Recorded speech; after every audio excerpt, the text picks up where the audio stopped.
country by saying any legislative and policy that the president will table before the House today, and it is meant for the betterment of the country, I want to assure we will give it the necessary support.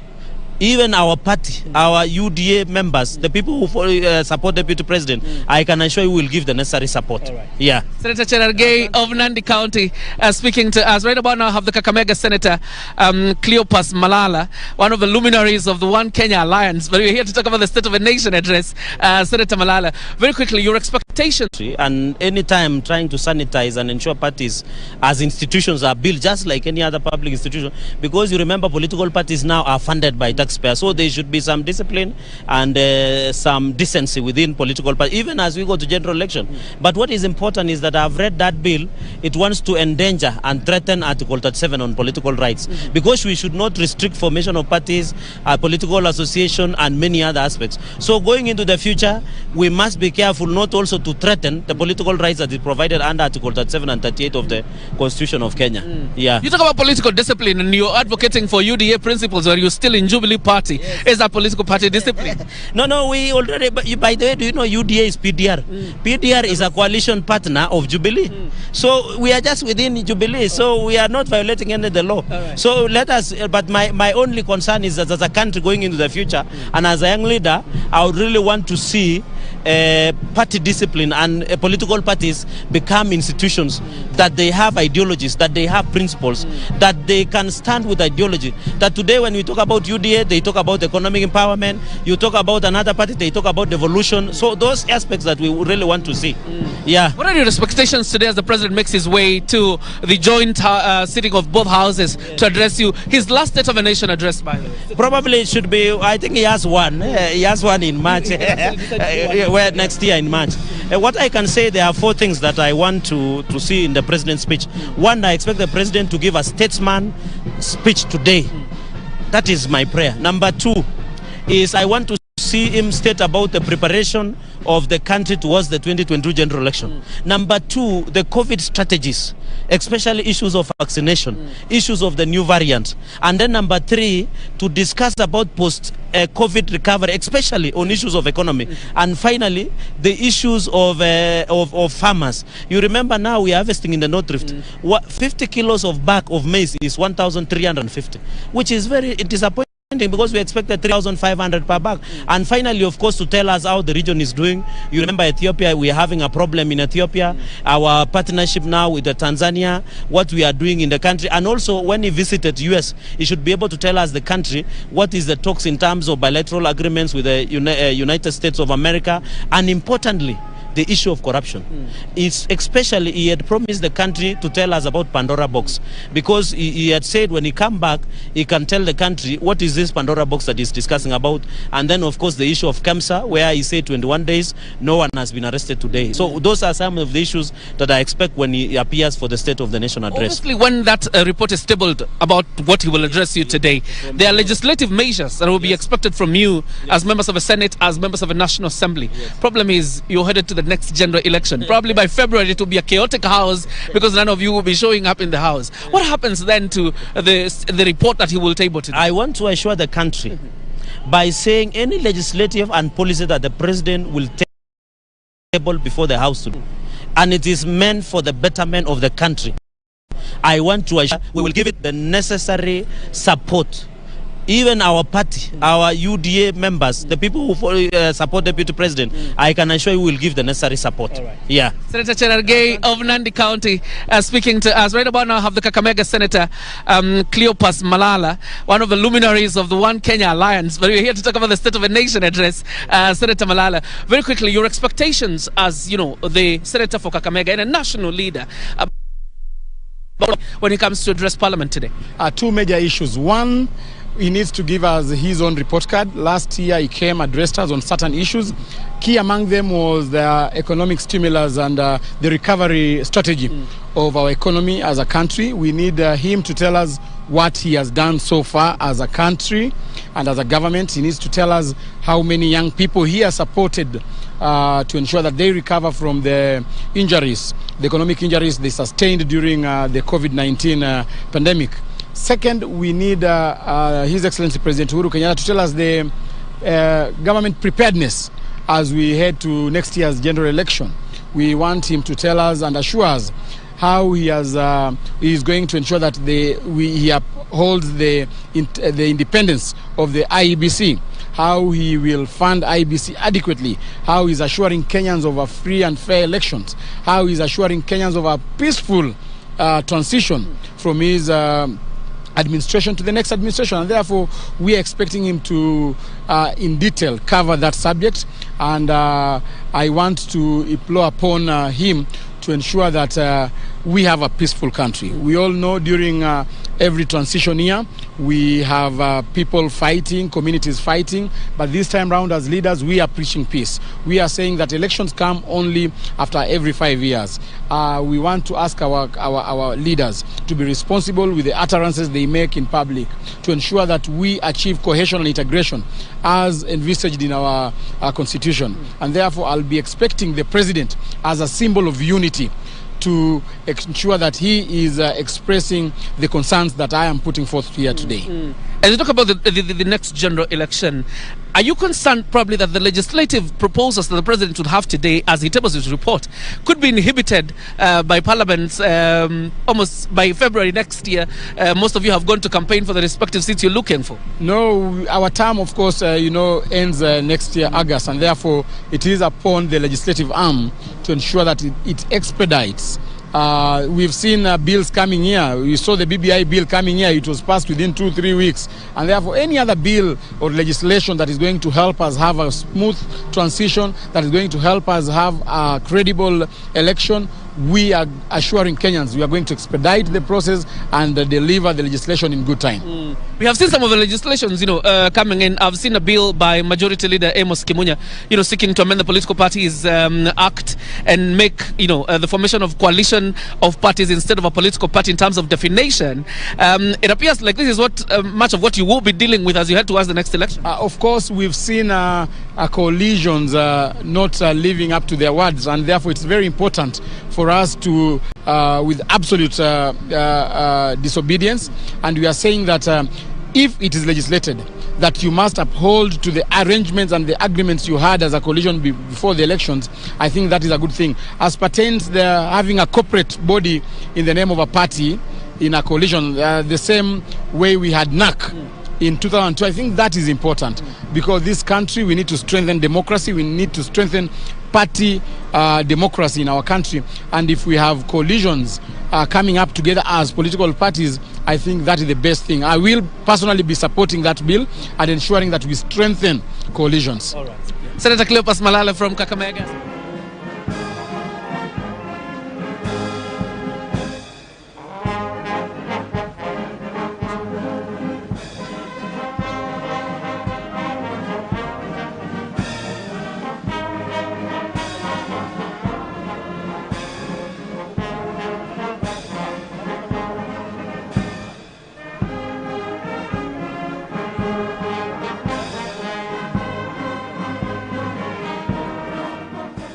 Of the Republic, Uhuru Muigai Kenyatta, to make his way here at Parliament building. So any moment from now, we are expecting President Uhuru Kenyatta to make his way here at the Parliament buildings. Already the Kenya Defence Forces have mounted that crucial guard of honor, just waiting.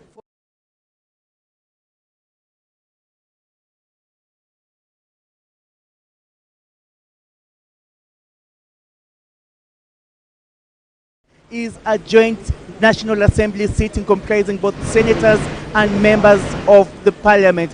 And what we know is that the president was supposed to arrive here at exactly 2 p.m. It is now about 15 minutes past 2 p.m. So whether they are running late of schedule or not, it is only a matter that can be discussed maybe in detail by the organizers of the State of the Nation address. There's been security beefed up at this particular area way from morning, and right now this particular Parliament Road is blocked, cordoned off by a multi-agency security team. We're talking about the National Police Service, the Kenya Defence Forces, and elite military installation in, outside and around the periphery of the Parliament building. So any moment from now, everyone is on standby. The Kenya Defence Forces, and we were led by their band, and also a host of journalists who've also been camping here since morning, just waiting for the guest of honor, and who's now the head of state, that is Uhuru Muigai Kenyatta. And all the buildings are secured. This is just part of the security protocol that usually occasioned by this particular kind of atmosphere or event. So earlier on, we had members of the public who were able to talk to, stating that the most important thing they want the president to address is matters economy, and they say that they have been greatly affected by the COVID-19 pandemic. And so it's now 2:15 p.m. We expected the head of state, at least his convoy, to group here at around 2 p.m. So we're talking about 15 minutes from 2 p.m. but still no sign of the head of state arriving here any moment now. But what we know is that everyone is on standby, and of course the roads heading to Parliament buildings have been cordoned off, and right now all eyes are inside the National Assembly awaiting this particular crucial address from none other than President Uhuru Kenyatta. And like I said, security has been beefed up. Remember that this will be almost the second last for the head of state actually to address the nation in his capacity as the president of the Republic of Kenya. It is coming barely 10 months before the 2022 general elections. And like I said, the live pictures you're seeing from NTV right now is that of police cordoning off this particular area. We have a host of multi-agency security detail here at the Parliament Road, just outside the Parliament buildings, and of course no one is not being let. Very few people are actually being let in. We're talking about the VVIPs, who of course are the members of public, members of Parliament. We're talking about the women rep, we're talking about the senators, and also talking about the MPs. Earlier on, I was able to see Chief Justice Martha Koome making her way into the Parliament building. This, of course, will almost most certainly be her first attendance in such a quorum, in such an event, talking about the State of the Nation address. And so earlier on, we were also able to talk to some of members of Parliament who said, you know what, at this particular moment, they expect the president to unite the nation, even as the country heads toward the 2022 general election. But what also we expect is just a duplication from what the head of state said during the Mashuja Day in Kakamega County. We expect the president, of course, to present his achievements, to table down his CV and what he has achieved in his second term in office. And we also expect the president to indicate what the country should expect, even in line with the new outbreak of the COVID-19 variant. We expect the head of state to announce whether the country, the Ministry of Health, is going to take extra measures in making sure that this particular outbreak is contained. But also remember that the Ministry of Health, through the CS Mutai Kagwe, has been stressing that it's not time to relax or to flex. It's not time to drop the guard, but it is time to flex muscles in terms of containment. But what will the head of state do in terms of even emphasizing on that? So we're now seeing there's now some live action. Actually, now we're seeing there's a motorcade that is just now approaching. We're just going to ascertain if indeed who's actually coming out from this particular motorcade. What we know is that this is now very, very, very close. It's actually coming home. And if I am not wrong, that is the Right Honorable Raila Amolo Odinga, the Right Honorable former Prime Minister, His Excellency Raila Amolo Odinga, just arriving on time to receive the head of state. So I can confirm, at least from where I am, that Raila Amolo Odinga, the Orange Democratic Party leader, has just arrived here at the Parliament buildings, paving way any moment from now for the arrival of the head of state, Uhuru Muigai Kenyatta. And of course, like I said before, and like you can see from your live screen on NTV, the KDF has already mounted its guards of honor, and right now the band is now doing the very final rehearsal, the very final stages to the arrival of the head of state. And just to give some detail in regard to this particular mounting of the guard of honor, what we know is that this is the Kenya Army, which is part and parcel of the Kenya Defense Forces. But like I say, they don't just here alone. We have a multi-security detail. We also had the Recce Squad, the elite unit from the National Police Service. And any moment from now, we are expecting Uhuru Kenyatta to arrive. But also to mention, we also have the generals of the Kenya Defense Forces who also arrived here moments ago. There's a battery of journalists also who we've been camping here actually since very early in the morning, just to make sure that our viewers get the live updates and get each and every detail in pertaining to this. Is it the 8th address, the 8th national address from the head of state? And like I said, we expect 4 key issues in this particular event. We're talking about the security, we're talking about politics, and majorly in politics, especially preparations towards the 2022 elections. And right now, it is 20 minutes past 2 p.m. And now I'm being told that the presidential motorcade has just left State House, Nairobi. President Uhuru Kenyatta's security detail has just left, and that is 20 minutes past 2 p.m. And so it's going to take less than 15 minutes, if I'm not wrong, for President Uhuru Kenyatta's detail to arrive here at Parliament Road, just waiting for this particular historic moment to commence any moment from now. And when we were talking about the 4 issues we expect Uhuru Kenyatta to address, I'm talking about the health, and health mainly will be about the country's fight against COVID-19. Security will entail both internal and external security. Remember that there has been a threat, a terror threat, and this was confirmed by Interior Cabinet Secretary Fred Matiang'i, who actually said that they are on high alert, the country is on high alert, and this one came from a series of events. Remember the 3 terror convicts who were rearrested in Kitui County, and the security detail in the country were on high alert that if they would have crossed over the borders, maybe they would have been planning a terror attack. And so the country has been on high alert, but even more, the security, that is the Cabinet Secretary for Interior, Fred Matiang'i, also stating that during these particular festivities heading into Christmas, it is usually a norm, it is usually a tradition for the country to be on high alert.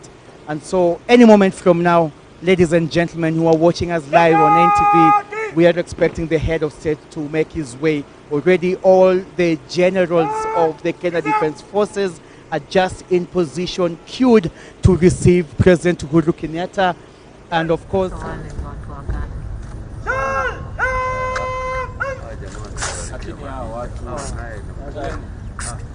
watu wanatuzuia picha.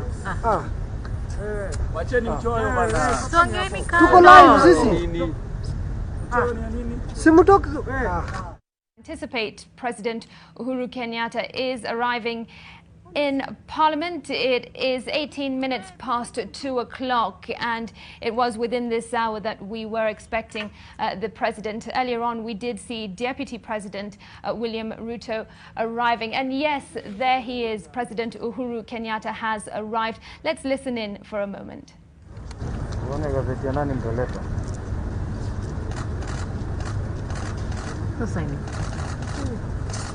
Honestly.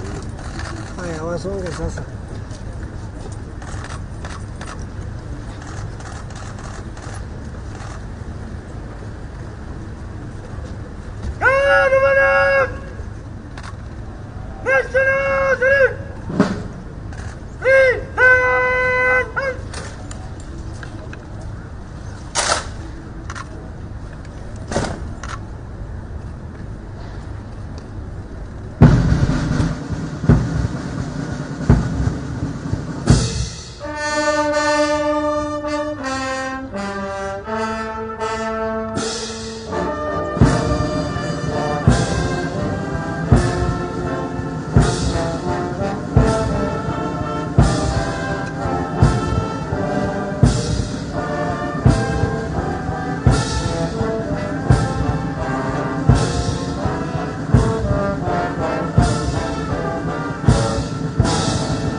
Excellency, Guard of Honor, mounted by Kenya Air Force, present and ready for your inspection.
Of December, hence the plan for the address taking place on a Tuesday. Basically, the State of the Nation address is where the president will take stock of his administration milestones, and he will also state his plan for the final year in office ahead of the August 2022 general election. Also, the Tuesday's joint address of the National Assembly and the Senate is the second to happen under the adherence of the COVID-19 protocols.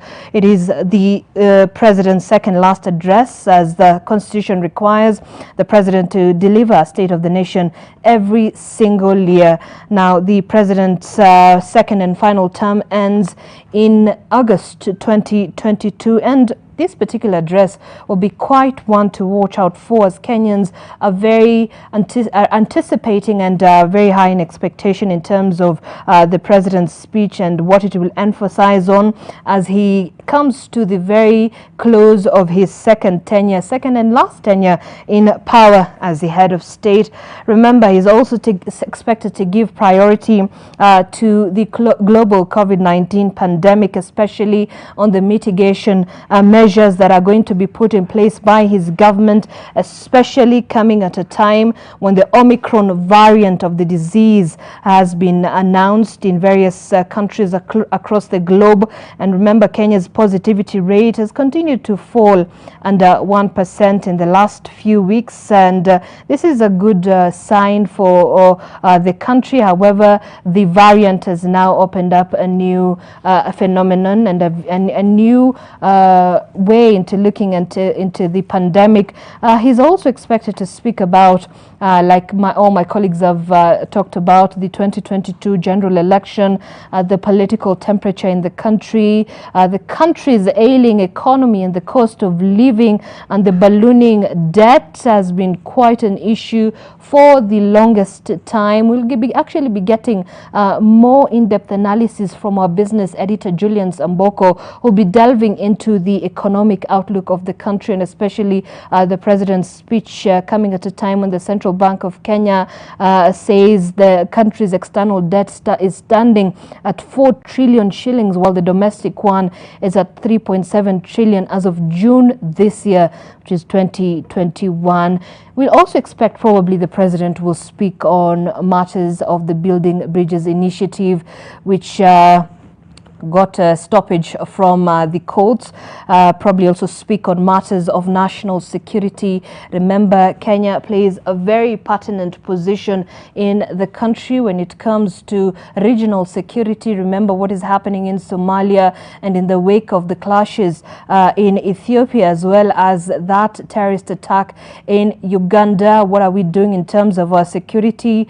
The corruption issue, war on corruption. Remember, just last year, NTV exposed COVID-19 millionaires, where people made a hefty amount of money from the COVID-19 pandemic, and just a tip of the iceberg on the state of corruption in the country. A lot has been spoken about that, but what is the government doing? What is President Uhuru Kenyatta's administration planned for this, and what has it done in terms of taking stock on the war on corruption and the same? We also will be looking at the state of drought in the country. The members of parliament from and other leaders from the regions that have been affected by drought expect some good news from the president in terms of trying to mitigate the effects of drought. Remember, about 2.5 million Kenyans are at this point facing famine, and that is in about 23 counties. Kenyans use every month in terms of buying food has risen exponentially. Items including sugar, items including maize flour, items including milk has really risen, and actually has remained quite constant at a higher rate after President Uhuru Kenyatta lifted the countrywide curfew in October, and of course several other COVID-19 containment measures. But that soaring cost of commodities has definitely forced a lot of people to rethink on how they're going to spend their Christmas holiday. Just a couple of weeks from now, it's going to be quite hard times for those expected to partake in the festivities. It's been quite a year, it has been, because of the COVID-19 pandemic. Also, what has been quite a huge debate is the cost of electricity, and fuel has been a thorny issue in the tenure of the president, especially in the past few months. Remember the president dissolving the board of Kenya and the Presidential Task Force on Reviewing of Power Purchase Agreements, which gave its report to the President on the 29th of September. Well, away from that, the President is also expected to update the country on particularly his administration's progress in achieving national values, and this is in line with the Constitution of Kenya, and that will be a key issue. Remember, the general election is about 8 months away from now, and national unity is a key issue that the president is expected to delve quite into, and because general elections have been particularly a thorny issue in this country, and in terms of peace and security, and that is one of the key areas that leaders have also said they will be keen in terms of listening to the president speak on that. But also very importantly, and I think one of the issues that has also come out from many people we've spoken to and some of the leaders who've given out their sentiments is on the Big Four agenda, the development agenda. We've seen, although there has been development, infrastructural development.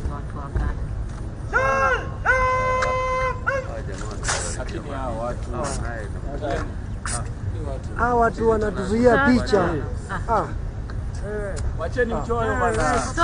Tuko live sisi. Simutoki. Anticipate President Uhuru Kenyatta is arriving in Parliament. It is 18 minutes past 2 o'clock, and it was within this hour that we were expecting the President. Earlier on, we did see Deputy President William Ruto arriving. And yes, there he is. President Uhuru Kenyatta has arrived. Let's listen in for a moment. Tuone gazeti ya nani mtaleta. Sasa hivi. Honestly. Haya, wasonge sasa.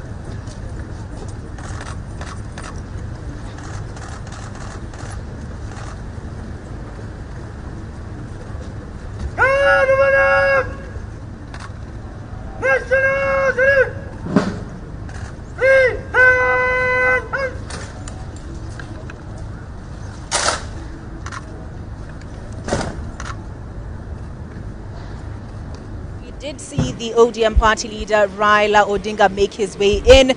We did see the speakers of the National Assembly and Senate. They are posed behind us waiting for the president's arrival. We saw General Mohammed Badi as well in the vicinity. I am waiting to see if the deputy president, this is just a bit of a cheeky comment, but I'm waiting to see the deputy president arrive for this particular Well, actually, function. the deputy president has just come in, Olive, Okay. and I know he's just going to stand outside waiting. And I know our camera person, Mulama, is on the outside just trying to get that all-important shot. And the indication that Deputy President William Ruto is here shows that in a few minutes the president is going to be here. But also we have to recognize that Olive Barrows is in Parliament today. She's arrived and she's already stealing the show. The number of people who are just saying hi to her are so many. But back to the subject, you can see the formation behind us. We can probably move and Fidel is able to see. You will see that the National Assembly Speaker is the first person on the queue, and that is basically the first person who's going to be said hi to by President Uhuru Kenyatta and his deputy William Ruto the moment they come in. Then we move on to the Speaker of the Senate, Kenneth Lusaka. Kenneth Lusaka is the other leader of the other House of Parliament. Then we go, you know that in seniority, the National Assembly is always higher than the Senate in the Kenyan setup. Then you go to the leader of majority in the National Assembly, and that is Amos Kimunya. Then you go to the leader of majority in the Senate. Then you go to Deputy Speaker Margaret Kamar. Then you go to the leader of minority. I'm just saying those who are here already. The leader of minority, that is John Mbadi. Then there is Nairobi Governor, Madam Anne Kananu, as some are calling her the new kid on the block. Then you go to the leader of parliamentary liaison, that is Adan Keinan. Then there is the other leadership of parliament that are here trying to form a formation just to make sure that they welcome President Uhuru Kenyatta and his deputy William Ruto into this. Remember, Deputy President William Ruto does not sit in the chamber. He sits at the gallery? In the gallery, that is at the Speaker's gallery, so that he and others, including Raila Odinga, whom we have already seen, Kalonzo Musyoka, will be there and they will be watching from the periphery. The only person who is allowed in the National Assembly is the president, or in the chamber is the president, because it is his day. And it is constitutionally allowed that he has to come in here and appraise the country on the steps his government has taken in making sure that we are enjoying the freedoms that we're enjoying today. I have a question. In America, the US president has to seek permission before getting into the precincts of the House, either the Congress or the Senate. Is that the same case here? Does the president have to get permission to make his way in here? Yes, Olive, he has to do so, because remember, this is another arm of government. The three arms of government are interdependent but also very independent in that sense. So on last week, Tuesday, the Speaker of the National Assembly, on request from the President, was able to communicate to the House that President Uhuru Kenyatta seeks to give the State of the Nation address. And then, after communicating that, the matter was approved, and that is why we are having him here today. The president cannot just come in, like, remember in the other dispensation, that is before the 2013 election, the president was a member of parliament. That meant that the president could come into parliament at his will. But in this new dispensation, that one that we started in 2013, the president and his deputy are not members of parliament. So they have to seek permission to come into the house to address any matter. The deputy president has to sit in the gallery because he is not recognized by that virtue. All right. So this arrangement here is not haphazard. It's very deliberate. I beg your pardon. Yes, there are protocol officers who make sure that this thing goes as planned. Now you can see on your camera, as it's being shown by a camera person, Fidel, that is Deputy President William Ruto saying hi to Speaker Justin Muturi. They move on to Kenneth Lusaka, and and this is actually also very deliberate. Instead of him standing outside and waiting for President Uhuru Kenyatta, he also has to come and pay homage to the leadership of Parliament that has already come out to receive him and the president. Then immediately he finishes paying homage, he will go out and wait for President Uhuru Kenyatta, who immediately, when he comes, will first of all will have the national anthem. Then he'll inspect a guard of honor that has been mounted for him before he comes in. So we are looking at the possibility of this whole event starting probably after 3 o'clock, so that the president may take about 2 hours. The last time we were here, it took 2.5 hours standing, reading what is going to be. Most have said that this probably might be his last. Others are saying his second last. But he might also be telling us inside there what is in store for his government and what he basically has done. It's in other words, this is an opportunity for the president to tell the country what his government has been able to do. It's free publicity. All right. And I remember the last time we were speaking, I cut you off when you were addressing the construction that's been happening in and around Nairobi. Do you think the timing of this State of the Nation address is deliberate? It is deliberate. Remember, it is, in as much as it is called a State of the Nation address, it is political. Everybody has to put in what they have been able to do. Even when a guy comes to you trying to tell you, oh, Olive, I have seen you, I like you, they have to put in their credentials. And that is what President Uhuru Kenyatta will basically be doing today. He will be putting in his credentials and saying that this is what I have been able to do. I asked you whether you've been able to notice whether Nairobi is a construction site. The jam in Nairobi has intensified because of the development that is being able to see. However, it has been disputed by Deputy President William Ruto and some of his allies who have been of the opinion that whatever money has been put into it did not matter, and that money could have been put in other development projects. Remember, there is the Big Four that has also been said. In every rally that William Ruto goes to these days, he's able to say that he is going to pick up on the Big Four where President Uhuru Kenyatta left it. So he feels like there is a problem, and this problem needs to be taken care of at this particular time. So he believes that President Uhuru Kenyatta got lost somewhere when he shook hands with ODM leader Raila Odinga, and that is where everything development stopped. And actually, in the lead up to this State of the Nation address, he suffered a number of setbacks. Of course, there was the whole BBI issue. I know a lot of people are debating on whether this is his last or his second last. If it indeed is his last, then his legacy is on the line. And the BBI process was what he anticipated would cure, quote unquote, the tumult that we experience with each and every election cycle. So how do you think he's going to address that? Well, remember, Olive, we were here with you actually last year in November when President Uhuru Kenyatta was saying his State of the Nation address, and he had really pegged his hopes on the Building Bridges initiative. Remember, he, just as you rightly said, is that he was looking at it as the panacea to what has been ailing the country for so long.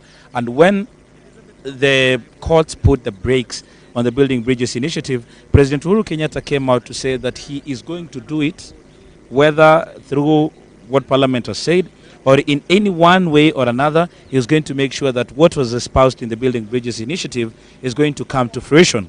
Now, fast forward to the campaigns that we are seeing from ODM leader Raila Odinga and Ruto. ODM leader Raila Odinga has been revisiting the issues that were contained in the Building Bridges initiative, insisting that if he is elected president, there is a probability that he is going to bring them back, whether through that BBI that was being proposed or now make them into policy. And that is what he is looking into. For President Uhuru Kenyatta, he might not probably go in to speak about that particular matter now that it is water under the bridge, but he might also want to see how, or speak to how his administration in the last 8 months is going to unite the country. Remember, an election is coming, Olive. And Kenyan elections have been one of the most contested. And President Uhuru Kenyatta has been saying that they want to look for ways of seeing that they can reduce the contestation. In yourself having voted or never voted or being in the country for so long, do you think that we can have a non-contested election in the country? Already, you can just tell from the atmosphere that the temperatures have risen. We've seen the ODM party respond to the Independent Electoral and Boundaries Commission just this morning. Is it morning or afternoon? Addressing the letter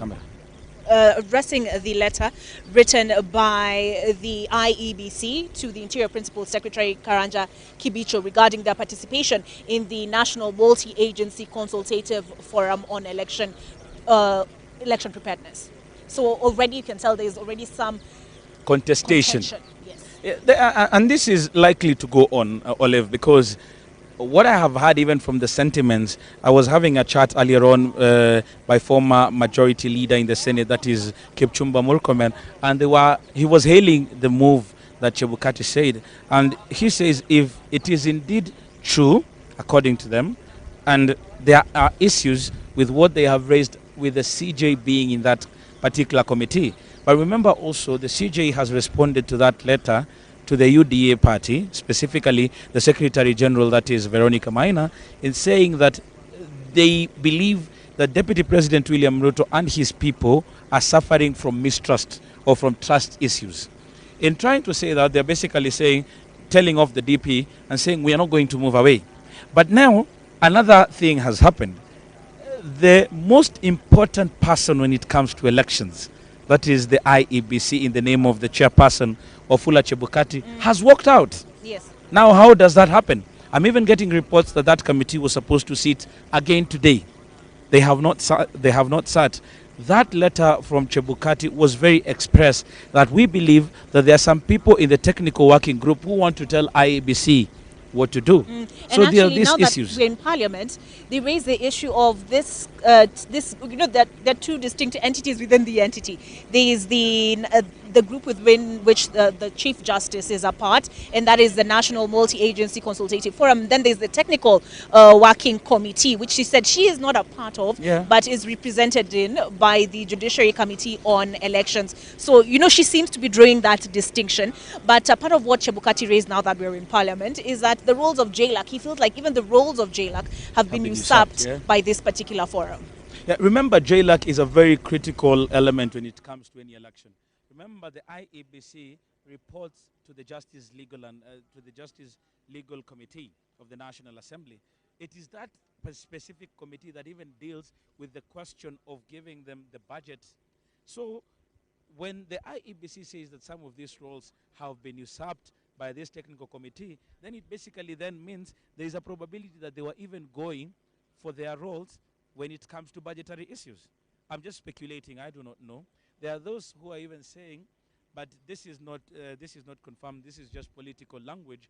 Some of them were saying there is even the probability that some people in the technical committee wanted to point to the person who should be getting the tender. And that is why you are our senior political affairs reporter. So they were trying to point as to who should get this tender of printing the ballot papers. Remember, this is not just any other election.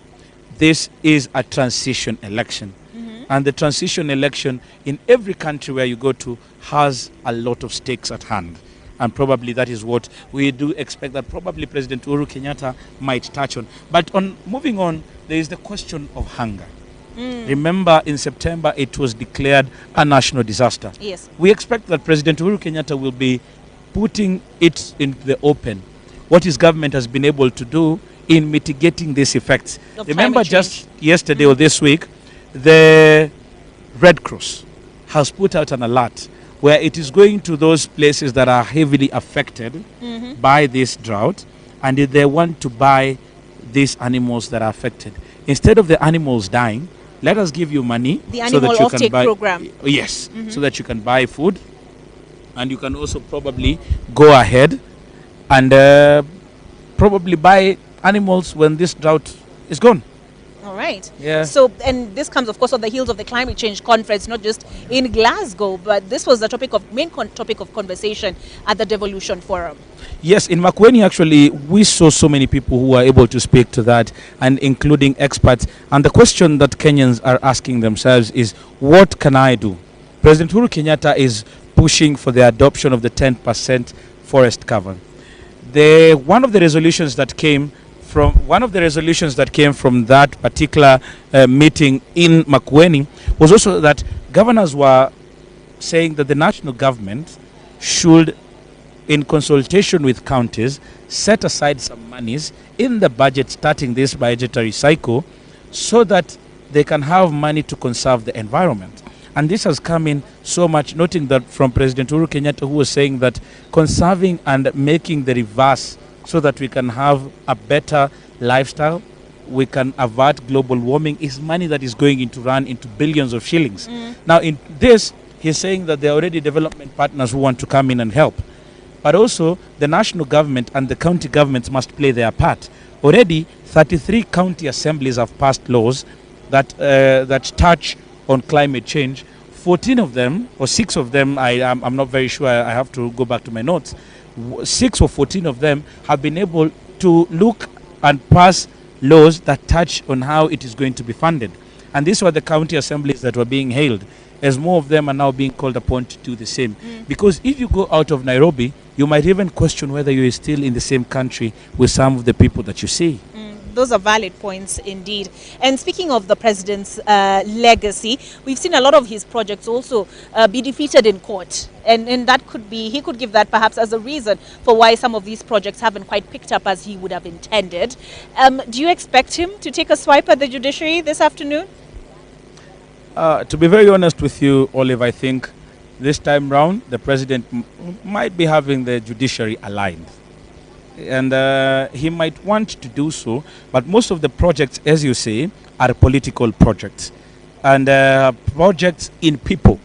I have not seen most of the projects that are already ongoing that touch on money to the people that are being touched. These are some of them, like the CASs, are they called chief administrative officers? These are some of them that are being defeated in court. So President Uhuru Kenyatta might just come and speak to what he has been able to do, and also once again tell the country of how much kilometers he's been able to build in the different parts of the country. But also more so important is the question of the economy. Remember, it has been battered seriously with regards to the COVID-19 and what we've been experiencing as a country. Now, the COVID-19 pandemic, despite the fact that President Uhuru Kenyatta in October was able to open up the country and say, now go forth and party, because that is how Kenyans were able to interpret it. Because if you go to any bar right now, because I go to them sometimes, you'll find the number of people there has actually increased. So what they basically say is that with this new variant that has been found, you're calling it Omicron? Omicron. I call it Omicron, potato. You know, Olive is an English person. But we do expect that President Uhuru Kenyatta might be calling again on Kenyans to remain more vigilant. We don't know whether the ministry has been able to advise that it is time that we put travel restrictions to other countries. Remember, even the South African government has come out and said, tafadhali, msituwekee vikwazo. But all in all, it is a wait and see. Yeah, but understandably, it's caused jitters because we've only just reopened. Business is only just picking up once again. And then to have this variant come in and throw a spanner into the works. I know residents of South Africa are viewing it as a punishment for having discovered this new variant. So understandably, it's causing jitters. It's caused jitters in the global economy. I'm sure Julian Zamboko, our business editor, can provide more insight into this. But we saw stock markets plummet. If those are the terms they use. I'm no expert in the world of business, but of course that is, as you said, something Kenyans will want to hear more about as he speaks this afternoon. Yeah, that is very true. But right now we just want to take you for a short commercial break as we wait for President Uhuru Kenyatta. But Olive and I,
Guard of honor, mounted by the 7th Battalion, the Kenya Rifles, present and ready for inspection, sir.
Clear up! Cross or down! March! Guard with up! Move to right! March! Guard!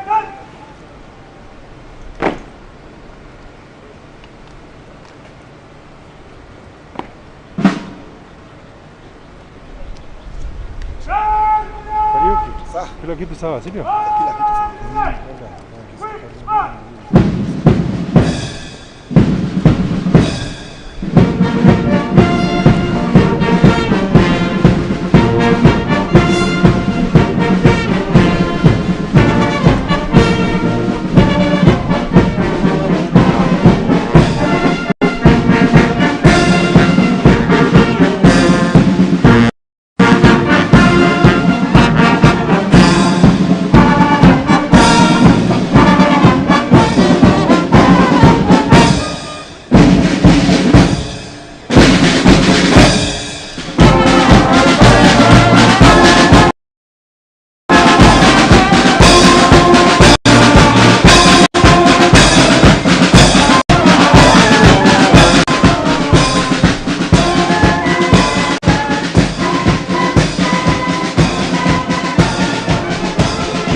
Sasa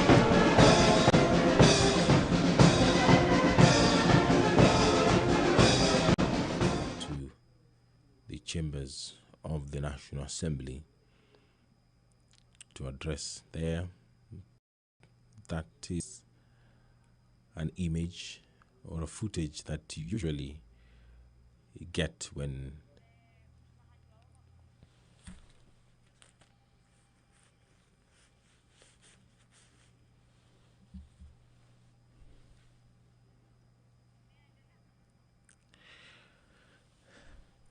dignitaries are making their way to the gallery. Those are the generals, the top brass, the police service as well.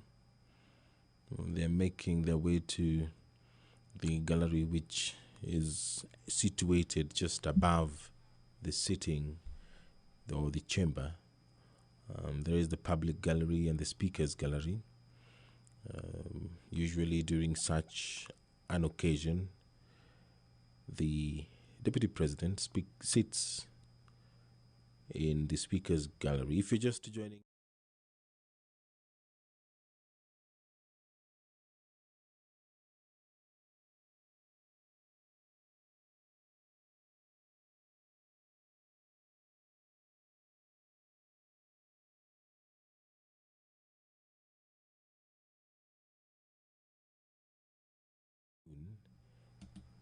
the president, pursuant to Article 132 of the Constitution, will report to the nation on the measures taken and the progress achieved in the realization of the national values, among them patriotism, national unity, sharing and devolution of power, the rule of law, democracy, and participation of the people, human dignity, equity, social justice, inclusiveness, equality, human rights, non-discrimination and protection of the marginalized, good governance, integrity, transparency, and accountability, and sustainable development. The President will then publish in the Gazette the details of the measures and progress of the realization of the values and submit a report for debate to the National Assembly on the progress made in fulfilling the international obligations of the Republic. This will be the 8th address by the President of Kenya, President Uhuru Kenyatta, on the state of the nation this afternoon, the 30th day of November 2021. This broadcast is courtesy of the Parliamentary Broadcasting Unit in conjunction with the Kenya Broadcasting Corporation. A joint sitting of the Senate and the National Assembly, such as this, is provided for in the standing orders, both the National Assembly and the Senate. In the National Assembly, it is Standing Order 21 to 25. The President shall address the opening of each of newly elected Parliament. At the conclusion of the President's address, the President shall stand, the sitting shall stand suspended or adjourned, as the Speaker may direct, until such a time or to such day as may be specified by the Speaker. The President shall address a special sitting of Parliament once every year and may address Parliament at any other time. The standing orders also state that the Speaker shall notify the members of the place, date and time of a sitting, and whenever the Speaker has been informed that the President will address a special sitting of Parliament on a specified day and time, then on that day no motion for the adjournment of the House shall be made before the time for which the President's arrival has been notified. The President has arrived in Parliament, and any moment now he will make his way into the chamber, accompanied by the two speakers, and he will address this joint sitting, which is a provision of the Constitution of Kenya. Members shall be called to order and stand in silence whenever the President enters or leaves the chamber. The President may be accompanied in the chamber by an aide-de-camp. This sitting, any sitting of Parliament, is reserved for members of Parliament and the Sergeant-at-Arms, as well as the clerks. So anyone who accesses the chamber without authorization is a stranger in the house. But the provisions of the standing orders of the National Assembly makes room for the aide-de-camp of the President to accompany the head of state and government into the chambers of the National Assembly. Whenever the President addresses Parliament, the Speaker of the National Assembly shall take the seat on the right of the President, and the Speaker of the Senate shall take the seat on the left of the President. At any sitting held under this standing order, the Speaker of the National Assembly shall preside and shall be assisted by the Speaker of the Senate. So this afternoon, the Speaker of the Senate will say the prayer, and thereafter there will be a convocation by the Speaker of the Senate, and thereafter the convocation by the Speaker of the National Assembly, and the Speaker of the National Assembly will be the one to invite the President to make his State of the Nation address, and thereafter the Houses will adjourn. First by the Speaker of the Senate, and two by the Speaker of the National Assembly. When delivering an address to the House, the President shall be heard in silence, and the address shall not be followed by any comment or question. Whenever the President delivers an address, a member may, as soon as practicable thereafter, lay the address on the table of the House following the reading of such address. A member may give a notice of motion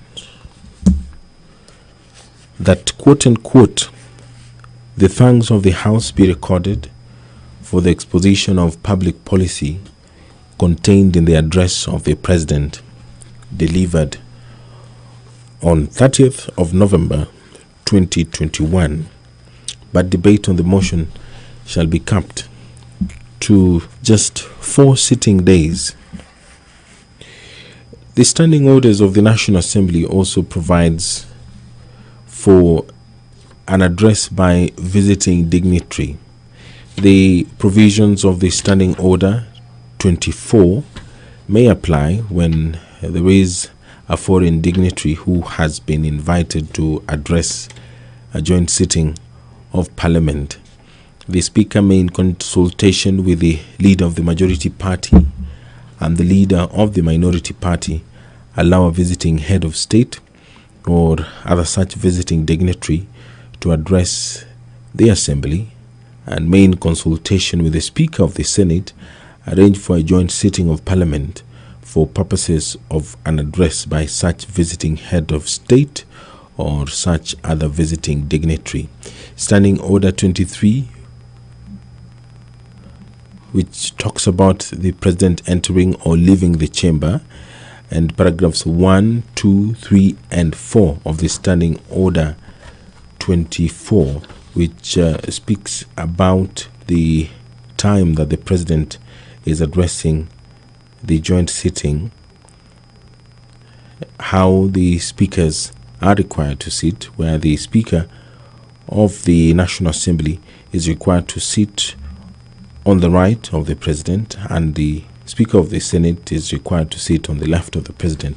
These standing orders do also apply when there is a foreign head of state or any other dignitary who has been invited to address either the National Assembly or a joint sitting of the Senate and the National Assembly. If you're just joining us, any moment now, the President of the Republic of Kenya will walk into the chambers and will give the 8th address, the State of the Nation address, where he is expected to report to the nation the measures taken and the progress achieved in the realization of the national values which are contained in the Constitution. Democracy is a national value which is contained in the Constitution, as well as participation of the people. Human dignity is also listed as a value in the Constitution of Kenya. So is equity, social justice, equality, human rights, non-discrimination, and protection of the marginalized. Good governance is also listed among the national values which the President is expected in his address to update the country on the progress and measures taken to realize that as well. The President has in the past used such an address or occasion to speak about what the country is doing to protect its territorial boundaries. Right now, as Kenyans are aware, the country is fighting to, at least not physically, to protect its territorial boundaries. It is one of those issues that the President has spoken about in other forums and made it categorically clear that Kenya will not yield to any pressure and will not forfeit even an inch of its territorial borders. In the previous addresses as well, the President has spoken about the war on corruption. He has often updated Kenyans on what is being done and the progress which has been made as far as the fight on graft is concerned. Perhaps this will provide an opportunity for the President to once again talk to the country about what his administration is doing to ensure that the country is able to fight corruption and reclaim some of the resources which have been lost to graft. The President also, in his previous addresses to a joint sitting of Parliament, has spoken about the Big Four agenda which this administration is anchored upon. Manufacturing is one of those areas that this administration has paid a lot of focus on. So perhaps the president will use this opportunity to update the country on the status of this Big Four agenda, which was announced by the president when he was sworn into office for the second term. Food security is one of the agendas. What is the status of food security? The country is currently battling drought. The government has dispatched a raft of measures and relief food aid, as well as cash transfer to cushion some 2 million Kenyans, more than 2 million Kenyans, spread out in more than 10 counties. They're facing a lot of challenges as far as vagaries of weather is concerned. Of course, famine is something that is not new to them, and the government has been doing everything possible to ensure that those Kenyans are taken care of. On your screen, there's an indication that the president will appear, and he will take the red carpet and make his way to the chambers. On your screen right now is a corridor that leads to the members' lounge. That corridor leads to the members' lounge, and it also leads to the chambers of the National Assembly. So the president will appear accompanied by both speakers, Speaker of the National Assembly and Speaker of the Senate. And he will walk along that corridor and make his way to the National Assembly chambers. The National Assembly chambers is spacious enough to accommodate all the members of parliament. This includes the members of the National Assembly and the senators.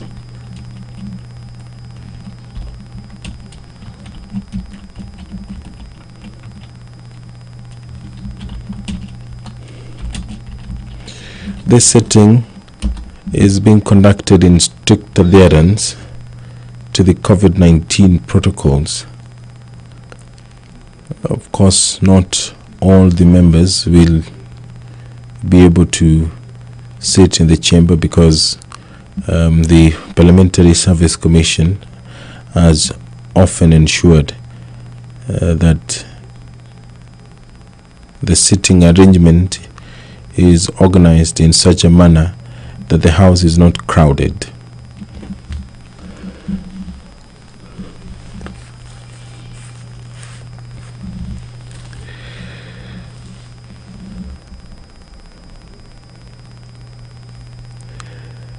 The joint sitting of Parliament, such as this, provides Kenyans with an opportunity to listen to such an address by the head of state and government. And this particular sitting, will provide Kenyans with an opportunity as well to listen to the steps which the government is taking to ensure that affordable housing, one of the pillars of President Uhuru Kenyatta's administration, the progress of that, how many Kenyans have been able to be accommodated in this particular program, how many have been able to gain access to affordable housing, universal health care, how many Kenyans are under the National Hospital Insurance Fund, how many Kenyans are able to provide the basic of care, and also in terms of manufacturing, how many Kenyans have been able to set up manufacturing firms, and what is the status of the manufacturing sector in Kenya. And in terms of job creation, how many jobs have been created over the last 12 months, because the State of the Nation address takes place once every year. So the President will be able to update Kenyans on all this, the status of the Big Four agenda, the steps being taken to realize the national values which are contained in the Constitution of Kenya. They include patriotism, national unity, sharing, and devolution of power. Last week, there was the devolution conference which took place in Makueni County, and the focus was the war on climate change. Governors representing counties vowed to take matters into their own hands and play an integral role in the war on climate change. Over 2 million trees are being planted in Makueni County. There are counties which have adopted policies that are engineered to position them strongly in the war against climate change. Climate change is one of the issues that all government, not just Kenyan government, is dealing with. So how is the government of Kenya going to make it relevant to Kenyans, the issue of climate change? What is being done? The President did announce a couple of months ago, and he also announced it last week when he addressed the devolution conference, that the government will be utilizing some $62 billion. 13% of that will be own-sourced, and the remainder will be sourced from abroad to fight climate change. A colorful procession by the Sergeant at Arms, followed by the two maces of the National Assembly, and followed by the clerks of the National Assembly, and President Uhuru Kenyatta, accompanied by the two speakers of the National Assembly and the Senate, making their way into the chambers. It is the time that many Kenyans have been waiting for, and the time is nigh. I will now hand you over for this special broadcast of the State of the Nation address. President Uhuru Kenyatta will be giving the 8th address to a joint sitting of Parliament, the Senate and the National Assembly. Members will be upstanding as President walks into the chamber to address them and address the country on the state of the nation. My name is Edward Kabasa. Now I hand you over for this special.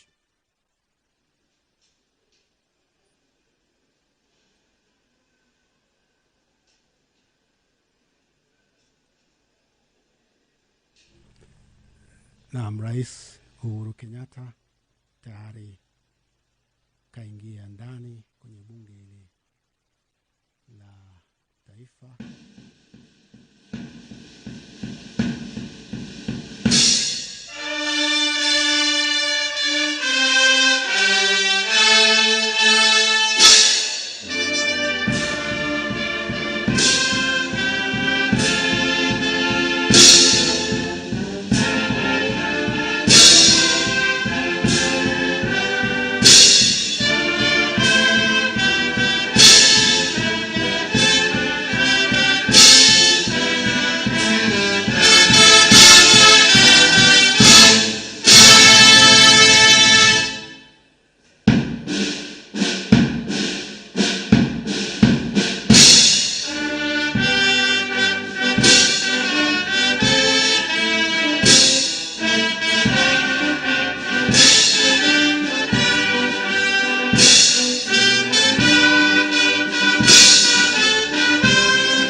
with your abundant favor and blessings, as your servants whom you have been pleased to call to leadership positions in this republic. We seek guidance to treat and consider all matters that shall come under our deliberation in so just and faithful a manner as to advance the peace, prosperity, and welfare of our country and of those whose interests you have committed to our charge. Amen.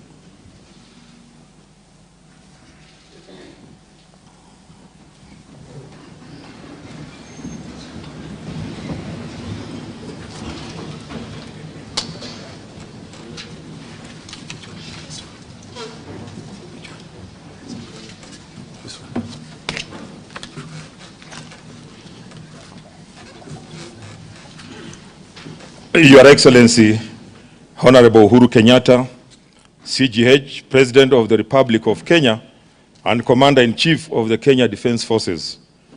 The Right Honorable Speaker of the National Assembly, Honorable Justin B. Muturi, EGH MP, Honorable Members of Parliament, Article 1321B of the Constitution of Kenya requires the President to address a special sitting of the Parliament of Kenya once every year and any other time. Further, Article 1321C requires the President to inter alia report in an address to the nation all the measures taken and the progress achieved in the realization of the national values set out in Article 10 of the Constitution.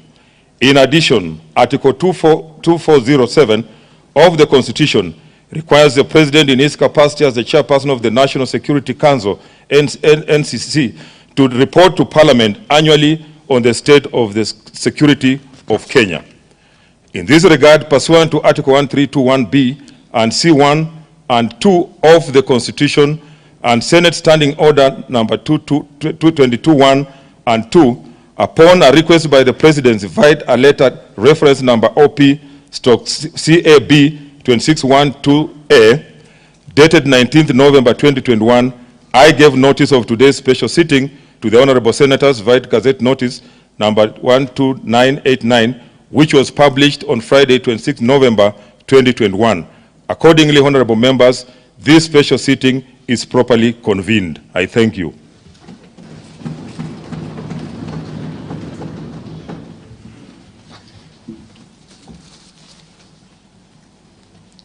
Your Excellency, the Honorable Uhuru Kenyatta, CGH, President of the Republic of Kenya and Commander-in-Chief of the Kenya Defense Forces, the Honorable Speaker of the Senate, Right Honorable Senator Kenneth Lusaka, EGH, Honorable Members of Parliament, Article 132, Clause 1 of the Constitution of Kenya requires the President to address a special seat achieved in the realization of our national values.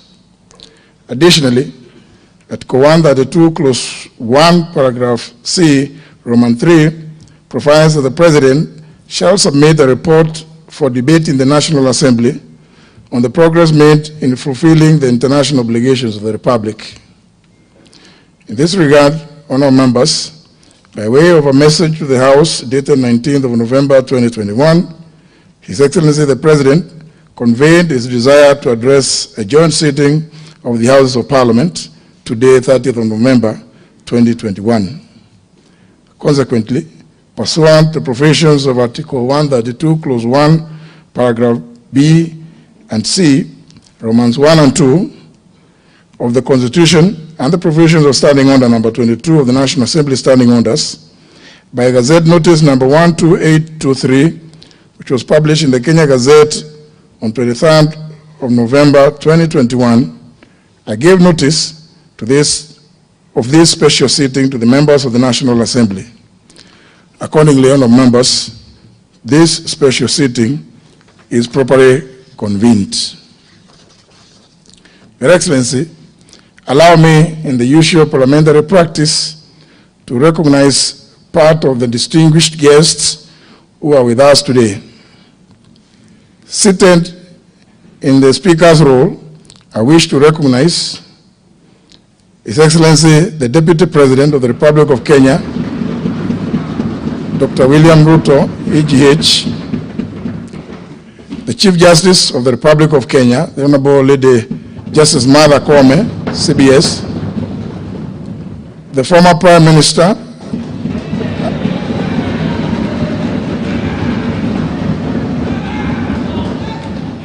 and the African Union's High Representative for Infrastructure Development in Africa, the Right Honorable Raila Amolo Odinga, PGH,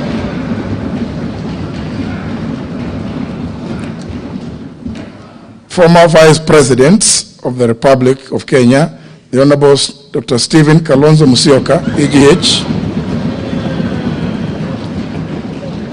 and the Honorable Musalia Mudavadi, EGH, and the Chairperson of the Council of Governors, who is also the Governor of Embu County, the Honorable Martin Wambora, EGH. Please join me, honorable members, in welcoming them to the National Assembly.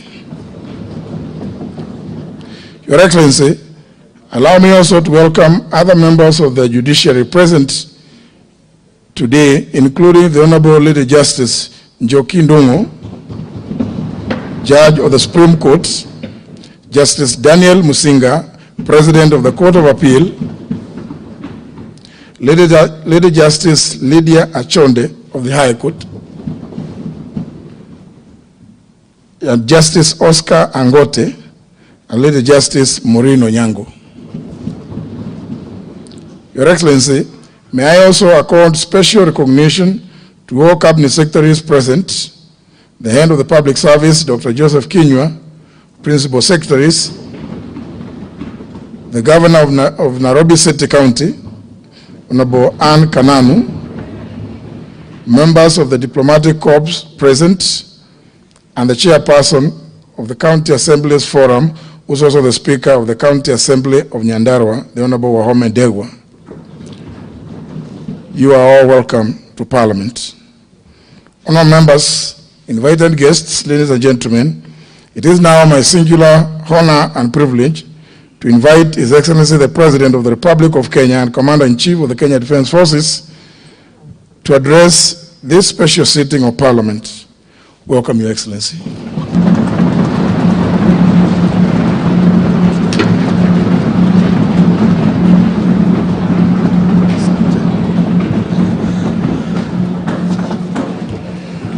Thank you very much.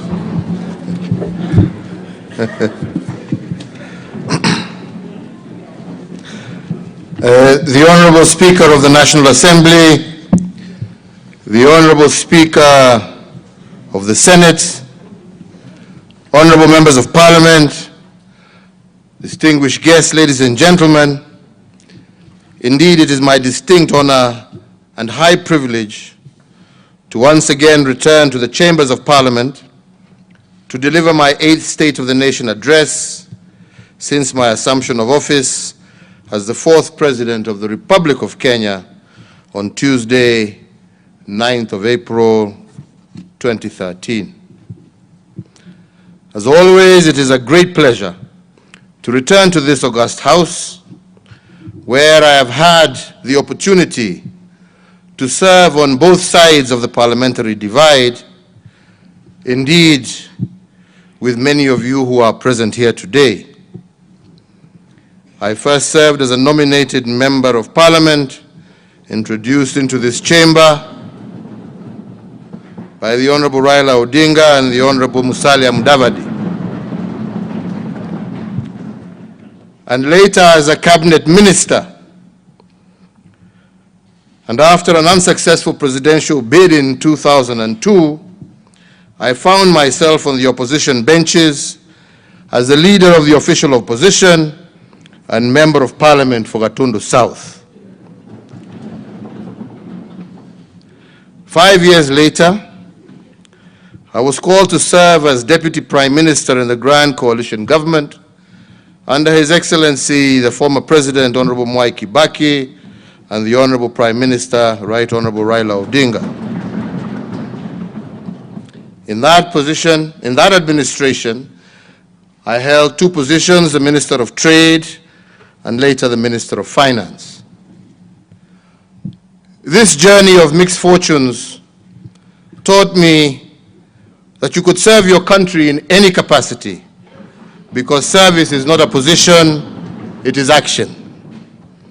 It also taught me to have empathy for both sides of the parliamentary divide, and indeed all shades of political opinion. Of all the lessons, the enduring one is that Kenya is always greater than any one of us. Indeed, in times of great political turmoil, men and women must be spurred by the love of their country to bridge partisan divides and to come together to put Kenya first. It is not always easy, but honorable members, it is necessary. Then as now, we are called upon to do all that is necessary to heal Kenya, to build bridges, and to focus on the 99% of shared visions of a better Kenya as a priority to the 1% of differing ideologies and positions. Personal ambitions were placed aside for the good of Kenya and the enduring benefit of generations of Kenyans yet unborn. And that selfless service, that sacrifice, led to the people of Kenya ultimately working together, bestowing upon me the high honor and extreme privilege of serving them as president in 2002. For the trust and faith that the great people of Kenya placed on me, I am and will forever be most grateful and internally humbled. Mr. Speaker, today I return to Parliament as President, and I am here to fulfill a constitutional imperative introduced into our political tradition and practice by the 2010 Constitution. In fact, I was indeed privileged to be the second president to be discharged this constitutional mandate when I first made my first State of the Nation address on the 27th of March 2014. The Constitution at Article 132 mandates the President to report to a special joint sitting of both Houses of Parliament on measures taken and progress made in the realization of our national values as defined by Article 10 of our Constitution. I am also constitutionally obliged to report on the status of our fulfillment of the international obligations of the Republic and the state of our national security and the general state of the nation. In line with this constitutional instruction, my address today will lay emphasis on three elements that I consider important to our country. The first is the state of our economic development, which is about our national well-being. The second is the state of our social structure, which looks at the restoration and propagation of the dignity of our people. And the third is the state of our nationhood, which speaks to the soul of our nation, including the state of our democracy. Before I report on these thematic areas, allow me, ladies and gentlemen, and honorable members, to give a brief account on the state of our national response to emerging disruptions. Specifically, I want to now put on record how the power of choice on the part of our administration, as supported by Parliament and indeed the county governments, turned the COVID-19 pandemic from a national crisis to what I believe is an intergenerational opportunity. Mr. Speakers, when the pandemic hit our country in March of 2020, we were quick to warn the nation that a crisis is twinfold. It is partly a danger and partly an opportunity at the same stroke. I highlighted the inescapable fact that depending on what you focus on in a crisis, you can either emerge triumphant or indecisive out of fear and despair. In other words, a crisis is indeed all about choices. Those who choose danger and fear do not survive. Those who see the crisis through the lens of opportunity develop resilience and are able to build back better. And I say this because, for instance, a Kenyan company known as Revital, operating in Kilifi County in the Coast region, became Africa's largest producer and exporter of vaccine syringes during the COVID period. In 2020 alone, Revital exported 70 million COVID syringes to over 20 countries globally. In fact, Revital currently has the capacity to produce 300 million COVID vaccine syringes every year.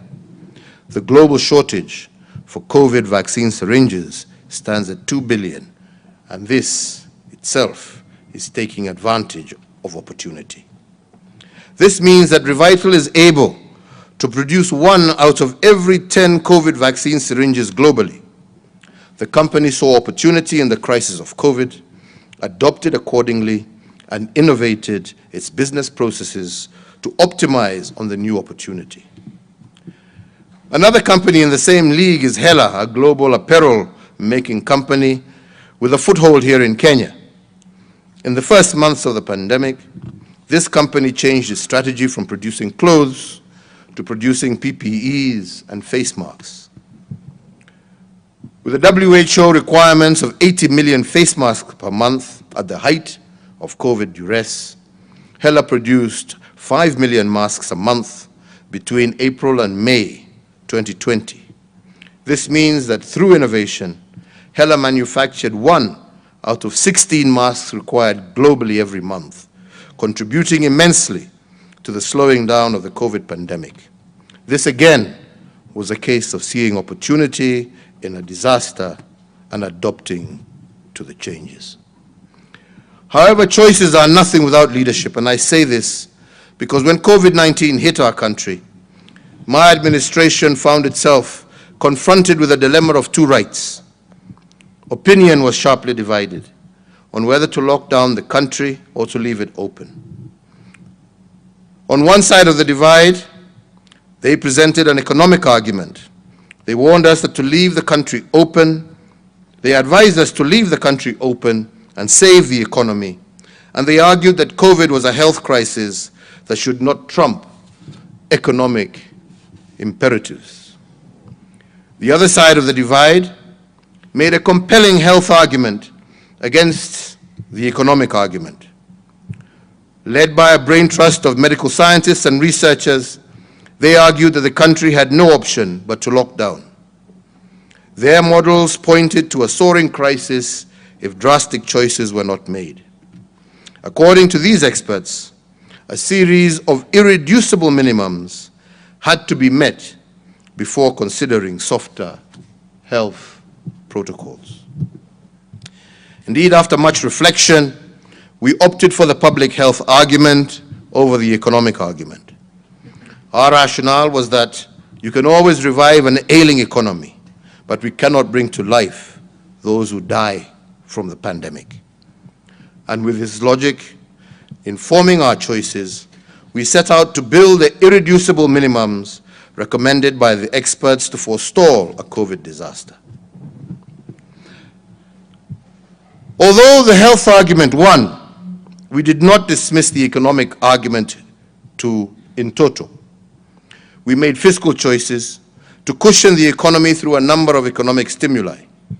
And today I'm happy to go on record in this august House as having succeeded in the choices that our administration made.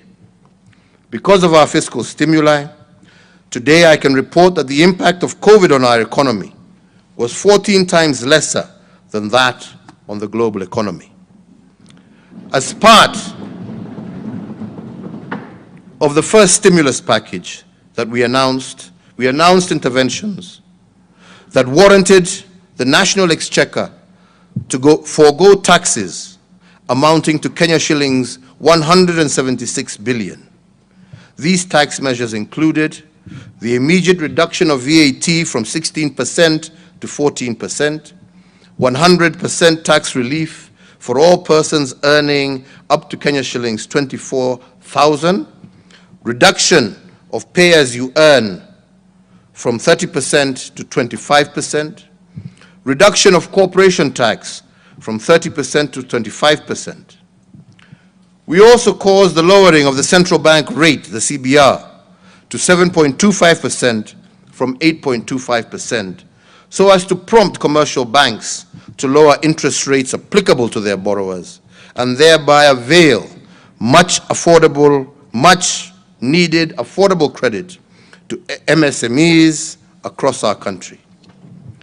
We lowered the cash reserve ratio, the CRR, to 4.25% from 5.25%, so as to provide additional liquidity of approximately 35 billion to commercial banks in order to directly support borrowers that were distressed as a result of the economic effects of the COVID-19 pandemic.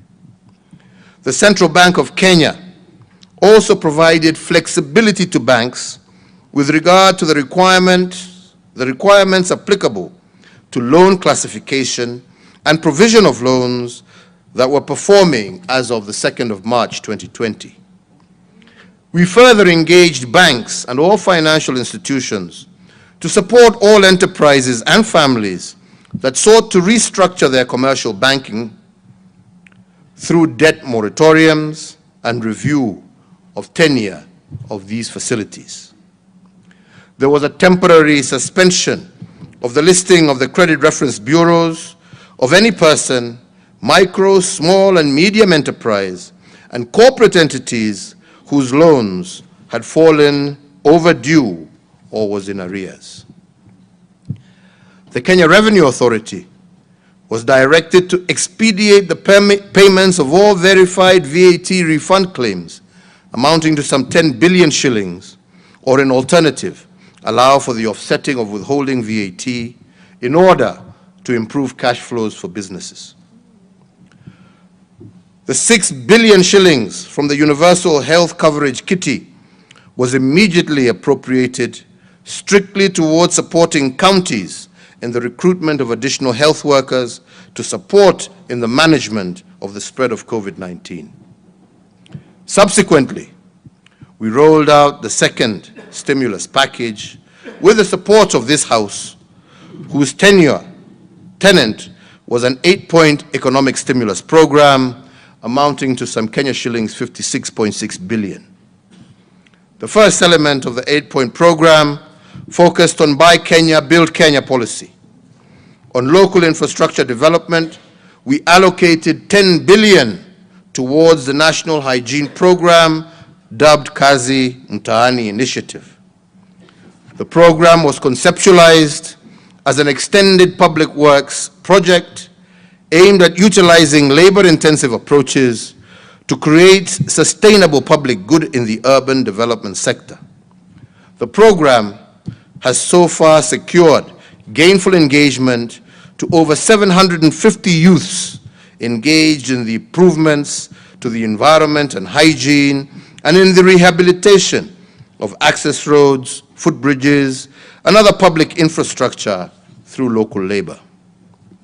The second was on education, with an additional 6.5 billion to the Ministry of Education to hire an additional 10,000 teachers and 1,000 ICT interns to support digital learning and the acquisition of 250,000 locally fabricated desks. The third element of the program targeted small and medium enterprises through an injection of Kenya shillings 5 billion as seed capital for the SME Credit Guarantee Scheme. The intention here was to provide affordable credit to small and micro enterprises. The fourth focused on universal health coverage through acquisition of locally made beds.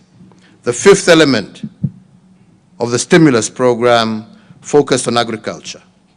We prioritized 3 billion for the supply of farm inputs through e-vouchers, targeting 200,000 small-scale farmers, and a further 1.5 billion to assist flower and horticultural producers to access international markets in a period where we had a shortage of flights into and out of our country. Tourism was the sixth area of target for the stimulus program. To jumpstart this important sector and to protect its players from heavy financial losses, We provided soft loans to hotels and related establishments through the Tourism Finance Corporation, and a total of $2 billion was applied towards renovation of facilities and the restructuring of business operations by actors in this industry. To mitigate the impact of deforestation and climate change, and to enhance the provision of water facilities, we rehabilitated wells, water pans, and underground tanks in arid and semi-arid areas, and we applied Kenya shillings 2.5 billion for flood control measures and our Greening Kenya campaign. The eighth and final element was a stimulus program was manufacturing. As a strategy, we enforced the policy on Buy Kenya, Build Kenya, and we set aside an initial investment of 600 million shillings to purchase locally manufactured vehicles. This was expected to sustain the operations of local motor vehicle manufacturers and their attendant employment of workers. Mr. Speakers, the foregoing interventions help to reinforce the resilience of our economy while cushioning millions of households against the effect of the economy. And in that regard, while most economies in the world shrunk, Kenya's economy grew at 0.3 during the 2020 period, despite the COVID challenge. Although this positive growth was minimal, the second quarter of 2021 registered the most impressive growth ever recorded in our nation's real GDP.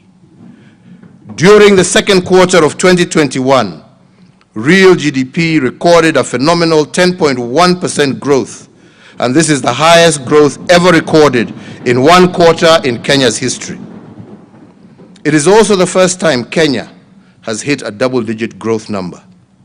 The last time Kenya's economy got close to this kind of performance was in 2010, during the Grand Coalition government, when the economy hit an 8.4% growth rate. And it was this impressive trajectory that led me to announce the 13-point interventions unveiled on Mashujaa Day this year to cushion the economy with a further Kenya shillings 25 billion as our third stimulus package, pushing the aggregate of our stimuli over the COVID period to Kenya shillings 257 billion. The third stimulus package focused on the key productive and service sectors that covered agriculture, health, education, drought response, policy infrastructure, financial inclusion, energy, and environmental conservation. These 13 interventions were as follows. The first intervention was in the tea subsector, where I am pleased to confirm that we have supported the tea subsector with Kenya shillings 1 billion in support of fertilizer subsidy for our tea farmers, securing our nation's top agricultural export, and happy also to report that our tea farmers are today receiving the highest pay that they have received in many, many years. The second intervention was in the sugar subsector, and I note with satisfaction that smoke is once again billowing in our public sugar mills, following the allocation of Kenya shillings 1.5 billion in aid of the sugar sector that is being applied towards factory maintenance and the payment of farmers' arrears. The third intervention was in the coffee subsector, and I confirm that 1 billion shillings was released in support of the ongoing reforms in the subsector that is being applied towards completion of the ongoing targeted interventions in the coffee subsector. The fourth intervention was in the livestock subsector. The Kenya shillings 1.5 billion National Livestock Offtake Program is on course in support of communities adversely affected by the ongoing drought in ASAL counties.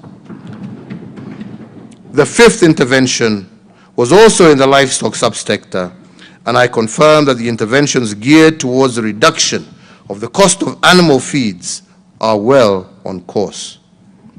The sixth intervention was in education. Noting the success of my administration's policy on 100% transition from primary to secondary school, I did direct that the National Treasury should allocate a further 8 billion shillings to the Ministry of Education for the CBC Infrastructure Expansion Program, targeting the construction of 10,000 classrooms. And I am most pleased to confirm to the nation that all the county's works and constructions of the classrooms should commence by early December 2021. The seventh intervention was in health, to enhance access to medical coverage across our country, and as part of our universal health coverage program, I did direct the Ministry of Health to establish an additional 50 new level 3 hospitals to be situated in both non-covered areas as well as densely populated areas across our nation. And I also directed the National Treasury to allocate the sum of 3.2 billion for the immediate construction of these new medical facilities. The eighth intervention was the National Sanitation Program. We started this program, as I said earlier, to harness the energy of our young people and to give them a buffer against COVID-related unemployment. Noting the success of Kazi Mtaani program and its effect in enhancing opportunities for the youth across our country, we did require the National Treasury to allocate a further 10 billion shillings for the third phase of the Kazi Mtaani program to cover youths and to be rolled out in all our counties across the country. The ninth intervention was on energy and petroleum. Being fully aware of the positive strides being made in our economic recovery and cognizant that the gains stand the risk of being eroded by high energy prices, I am pleased to confirm that we are on course to institutionalize the sought reforms. The 10th intervention was on access to credit. Critically, I asked the National Treasury and the Central Bank of Kenya to consider suspending the blacklisting of creditors with loans below Kenya shillings 5 million at the Credit Reference Bureau, in a move that targeted retaining the bounce-back potential of the foundation of our economy. As the 11th intent, I also asked the National Treasury and the Central Bank of Kenya to consider revising the maximum amount an individual or enterprise can withdraw or deposit from a bank that previously stood at 1 million shillings, which was not supportive of our current business environment. I'm glad to report to Parliament that as of the 8th November 2021, the Central Bank of Kenya issued a notice suspending the listing of negative credit information for borrowers with loans below Kenya shillings 5 million, and that fell into arrears from October 1st, 2021 to September 30th, 2022. This will give the MSMEs 12 months to reorganize themselves and to adapt to the new economic normal. I am also happy to report that the Central Bank of Kenya is at an advanced stage of revising the 1 million threshold for cash deposits and withdrawals in the banks. This will facilitate easy transactions for MSMEs and help the economy respond to COVID shocks. The 12th intervention was the digital financial services subsector. In recognition of the importance of the digital financial services, especially in the small-scale traders and households at large, I did direct the National Treasury to engage all digital payment providers with the aim of deepening and expanding the use of payment channels.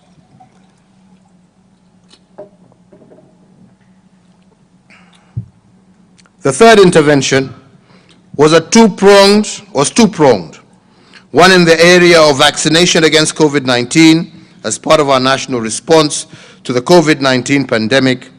We rolled out a national vaccine deployment plan aiming at vaccinating 10 million adults by June of 2022 and approximately 16 million by June of 2023.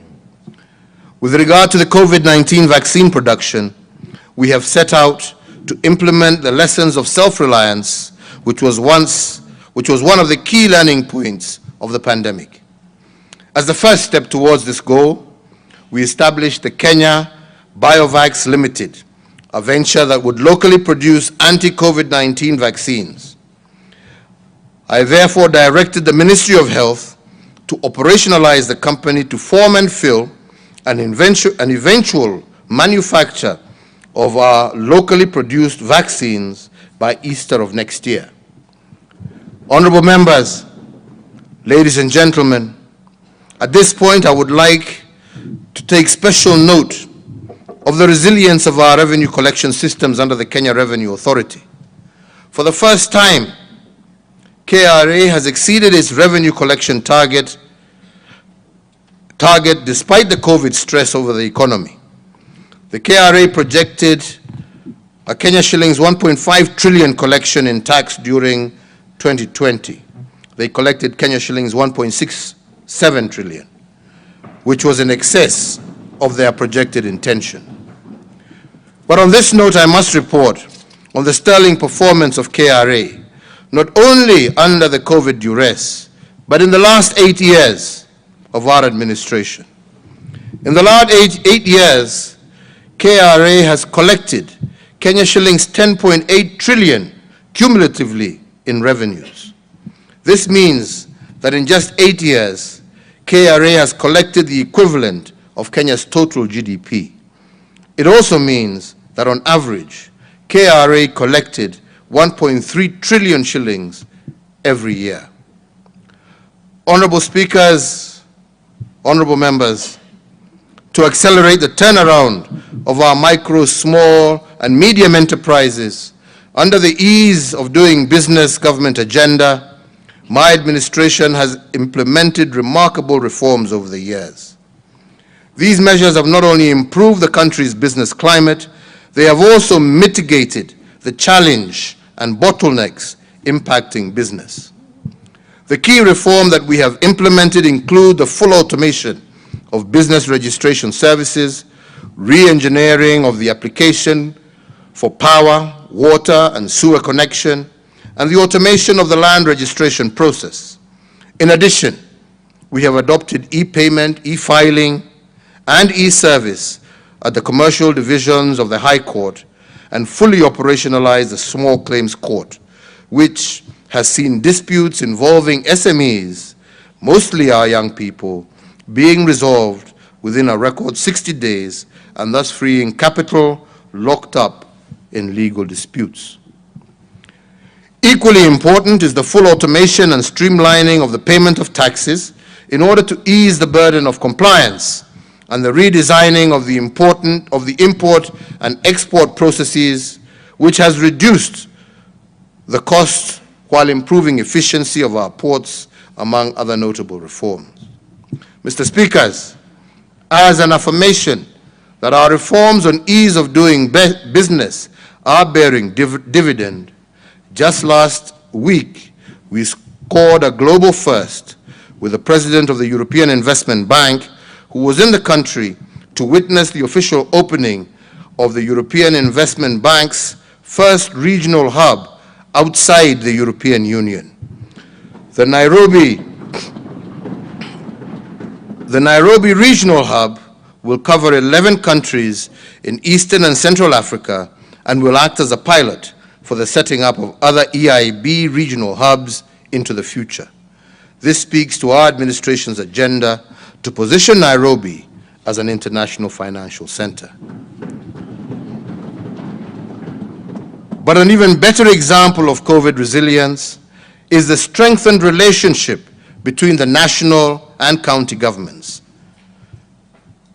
Although the National and County Government Summit has operated smoothly since it became effective, I must admit that the COVID pandemic revitalized its energy. Whenever we gathered as a summit during this crisis, the consciousness of the entire nation was called to order. We put asunder the political dynamics of the moment, and our only business became Kenya. We demonstrated in word and in deed that devolution is a powerful driver of social economic development, and it creates synergies and acceleration points that in turn generates tangible benefits for all Kenyans. We understood very well that to overcome the crisis, we had to act as one. Rather than allowing the nation to succumb to COVID fatigue, we came together and galvanized our people towards strength, resilience, and building back better. Where others stumbled and fell, we rose and soared. During the COVID stress period, the national and county governments demonstrated their true leadership. Nothing demonstrates this better than the strengthening of our healthcare systems under the dark cover of the COVID-19 pressure. When the COVID pandemic hit our country, we had in ICU bed capacity only 180 beds countrywide. This translated to an average of 2 ICU beds in each county. But in the face of COVID, this reality was a disaster. But given the collaboration between the 2 levels of government, we increased ICU bed capacity by 502% during the COVID period. Equally important to note, during the COVID-19 pandemic, we had the capacity only to generate 3 million liters of oxygen per day in March of 2020. Today, I am proud to say that we have improved our oxygen generation capacity in public health facilities by 10 times to 32 million liters per day as of October 2021. Kenya can be proud of one more innovation. In March of 2020, we had only 1 laboratory that could test notifiable diseases of international concern. In fact, we had to send our tests for notifiable diseases to South Africa. When the COVID pandemic hit our country, we had to wait 5 days for the South African laboratories to send us results. Today, we have moved from 1 testing laboratory to 95 well-equipped laboratories. What is it then that we have learned from the COVID disaster? We have learned that our solutions must be homegrown. That is why we have commissioned a vaccine development project for disruptive viruses like COVID-19 to serve not only Kenya, but the region at large. Mr. Speakers, another national reminder of the opportunities we seized during COVID-19 was the site of the Likoni Channel crossing in Mombasa. Previous scenes of Mombasa residents congested along the Likoni ferry are now a thing of the past. The iconic Likoni floating bridge, built in a record time of 6 months and opened to the public in December 2020, sees over 150,000 residents cross the channel on a daily basis in an orderly, safe, and secure manner. This has not only allowed for the efficient management of time and mobility across the channel, but significantly moderated the incidences of COVID-19 transmission and contributed to our overall disease mitigation strategy in the coastal region. Kenya has taken pride of place through this initiative, a first of its kind in the region, linking Liwatoni on Mombasa Island with Ras Bofu on the Likoni mainland, and we intend to adopt such innovative approaches and learning to deliver on similar challenges in our various sectors. In sum, Mr. Speakers, COVID was both a danger and an opportunity. But because we focused on the opportunity side of the crisis, now Kenya has developed the necessary infrastructure for rolling out the universal health coverage outreach. But of equal importance, our COVID innovations in the area of health have propelled us to a place where Kenya can become a destination for health tourism for the region and beyond. Honorable members, ladies and gentlemen, I cannot end this COVID part of my address to Parliament without paying tribute to the people of Kenya for their commendable civic responsibility in the fight against COVID-19. While my administration provided leadership and action, our people supported us with self-sacrifice and civic duty.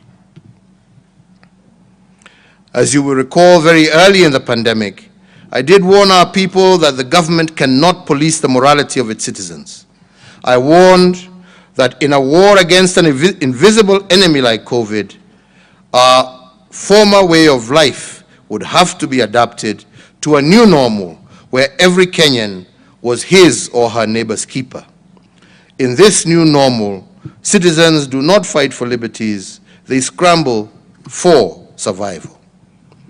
When I made this call for civic responsibility in the face of COVID, I also emphasized that responsibility is not a burden, but it is a civic duty. I pay tribute to our fellow citizens for being responsible members of our communities.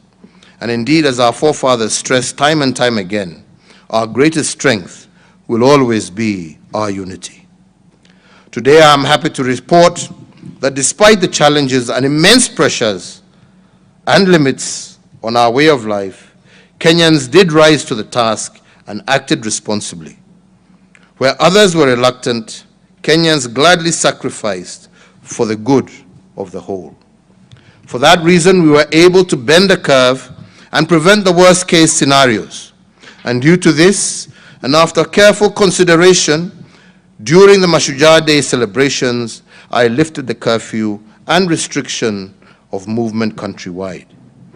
Once again, as we have always done, we have shown that Kenyans are a people who put country above self, neighbor above individual, and we are a people who firmly believe in exercising our rights and freedoms in a responsible and purposeful manner.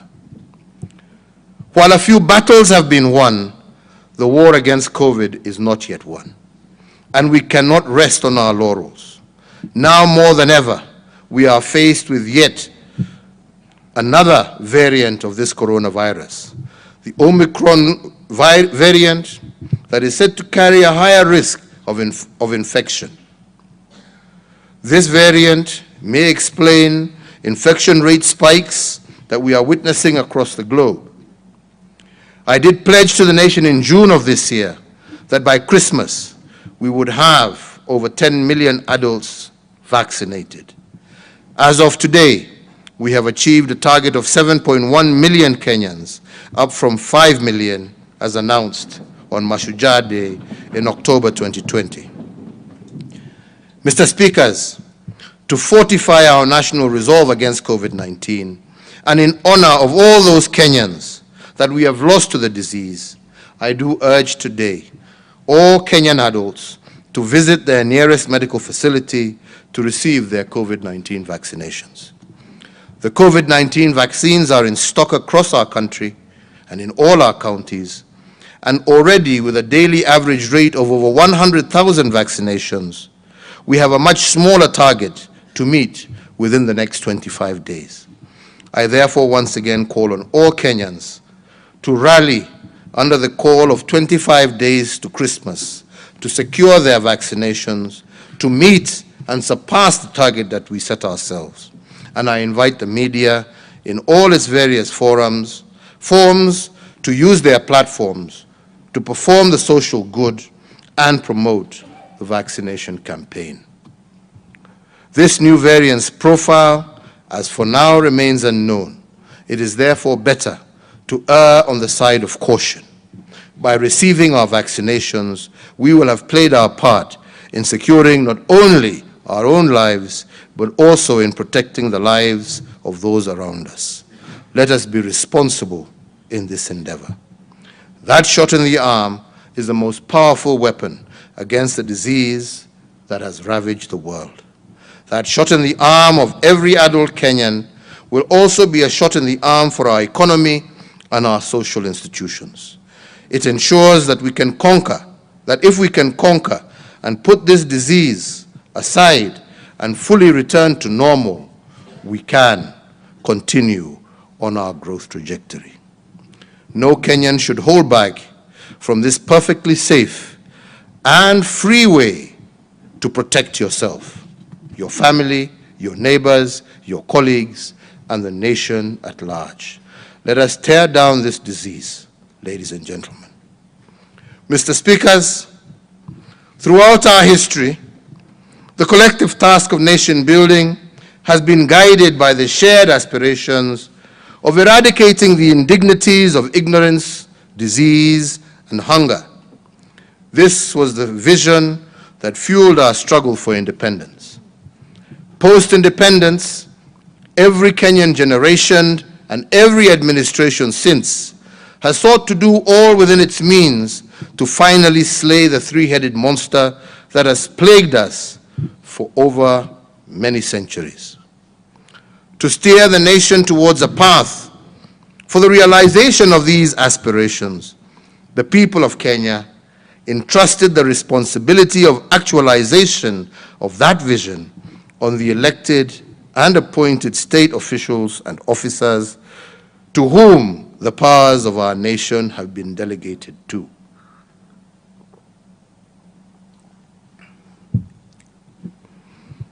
These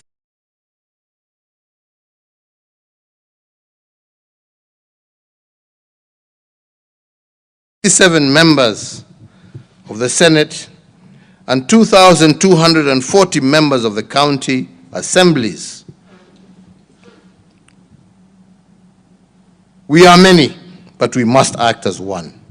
One government of Kenya that acts in unison to give the people of Kenya a better present and a brighter future. Our collective contributions to move the nation closer to our destiny of a more fair, just, and equitable Kenya for all builds on the intentions of previous administrations as supported by the Houses of Parliament and the organs of the state. I say this fully aware of the enormous work, that this enormous work cannot be concluded in one generation. Ours is a relay race, where we receive the baton and run the race and pass it on to our successors unbroken. Mr. Speaker says,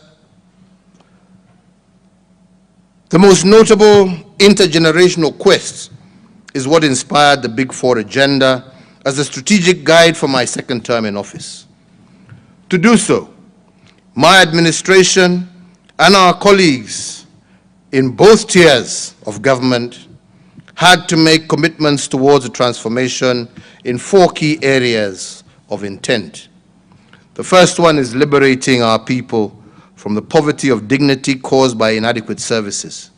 The second is transitioning our people, especially our youth, from being recipients of handouts to producers of goods and services, as well as owners of capital. The third is building a holistic base of human capital that is food secure and health assured. And the fourth is the restoration of the dignity and the pride inherent of one owning a decent home. Mr. Speakers, I will now give an account of what my administration has done not only in the last year, but what we have attempted to do in the last 8 years as well. And I will use the last 8 years to give this august Houses a scale against which everything that my administration has achieved is to be measured. I will use history as a yardstick that we can borrow from to appreciate the achievements of our two tiers of government and our objective of delivery. The first area of thrust that I will report on is the state of our economic development, and I will borrow from the four legacy frames I articulated in my Madaraka Day speech of June 30th, 2020 in Kisumu City. Under the state of our economic development, I will report on two frames that have guided me and my administration. These are economic acceleration and the big push investments. Allow me, honorable members, to start with economic acceleration, which is increasing the speed of achieving our economic goals. I also use the word acceleration to imply the mechanism of multiplying our economic fundamentals. When my administration took office in April of 2013, we were eager to multiply what was bequeathed to us. And I am happy to report to this Parliament that we have multiplied our critical fundamentals in ways that even I did not imagine possible. For instance, in 2013, Kenya was Africa's 12th wealthiest nation with a GDP of 4.74 trillion Kenya shillings. This GDP was accumulated in a span of 123 years through 4 administrations before ours, because I include the colonial administration. In just 8 years, my administration has multiplied the GDP by a factor of 2+. Today, our GDP stands at Kenya shillings 11 trillion, up from the 4.75 trillion, and from being ranked as the 12th wealthiest nation in Africa when I took over, we have now moved 6 ranks to become the 6th wealthiest nation in the continent on account of the choices that we have made. And as I said earlier, in the second quarter of this year, our real GDP grew by 10.1%, the first such growth in the history of our economy. The notable contributions to this growth include the ICT sector, which grew by a significant 25.1% in the second quarter of 2021. In fact, the ICT sector is projected to become a prime mover of our economic growth in years to come. Other sectors that contributed significantly to the real GDP in the reference quarter include the transport sector, which grew by 16.9%, and manufacturing, which grew by a record 9.6%. However, the hotel industry presents a more compelling picture of recovery from the COVID menace. At the height of the COVID pandemic in 2020, this industry registered a negative growth of 63.5% in the third quarter of 2020. During the first quarter of 2021, this industry showed some improvement and contracted by 48.8%. By the second quarter of 2021, this industry was on a path of recovery and had grown by 9.1%, showing a remarkable upturn. Here, I look forward to all our international and global partners. COVID will not be defeated by locking us all down and by shutting off parts of the world that you think are problematic. No one will be safe from COVID until we are all safe. Please, jameni, tumefanya kazi, msitufungie tena jameni. Honorable members, ladies and gentlemen, given that we have doubled our GDP in a record 8 years, it is no wonder that Kenya is projected to grow twice as fast as the sub-Saharan economies in the period of 2021 to 2022. And all this because of leadership and the power of choice. Allow me to give further example of acceleration and the multiplication of our fundamentals as a strategic intent of my administration. A case in point is that we have doubled our real GDP. We have also doubled our road network across the entire republic. Besides the roads infrastructure, my administration has made the largest infrastructure project in a century with the construction of the standard gauge railway. In respect of roads infrastructure, when my administration came to the helm, there were 11,200 200 kilometers of tarmac road constructed by 4 previous administrations in 123 years. Like I said, I include the colonizers as well. In 8 years, my administration has multiplied what the previous administrations have done by a factor of 2. We have built 10,500 kilometers of road across the Republic, and doing so 15 times faster than previous administrations, and I will expound on this in a little while. Our railway, on the eve of the Madaraka Day of the year 2017, we marked a transformative moment for Kenya and for Africa when the Madaraka Express made its inaugural journey from Mombasa to Nairobi. The largest infrastructure project in Africa had become a reality, and a brand new modern railway had become a feature of our homeland and nation.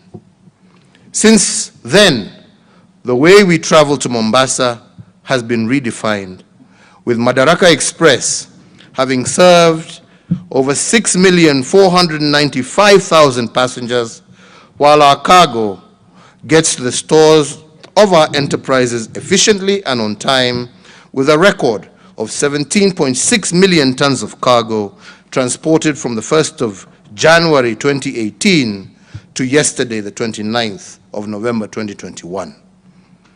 Turning to power generation, our acceleration model was applied to the production and distribution of electricity countrywide.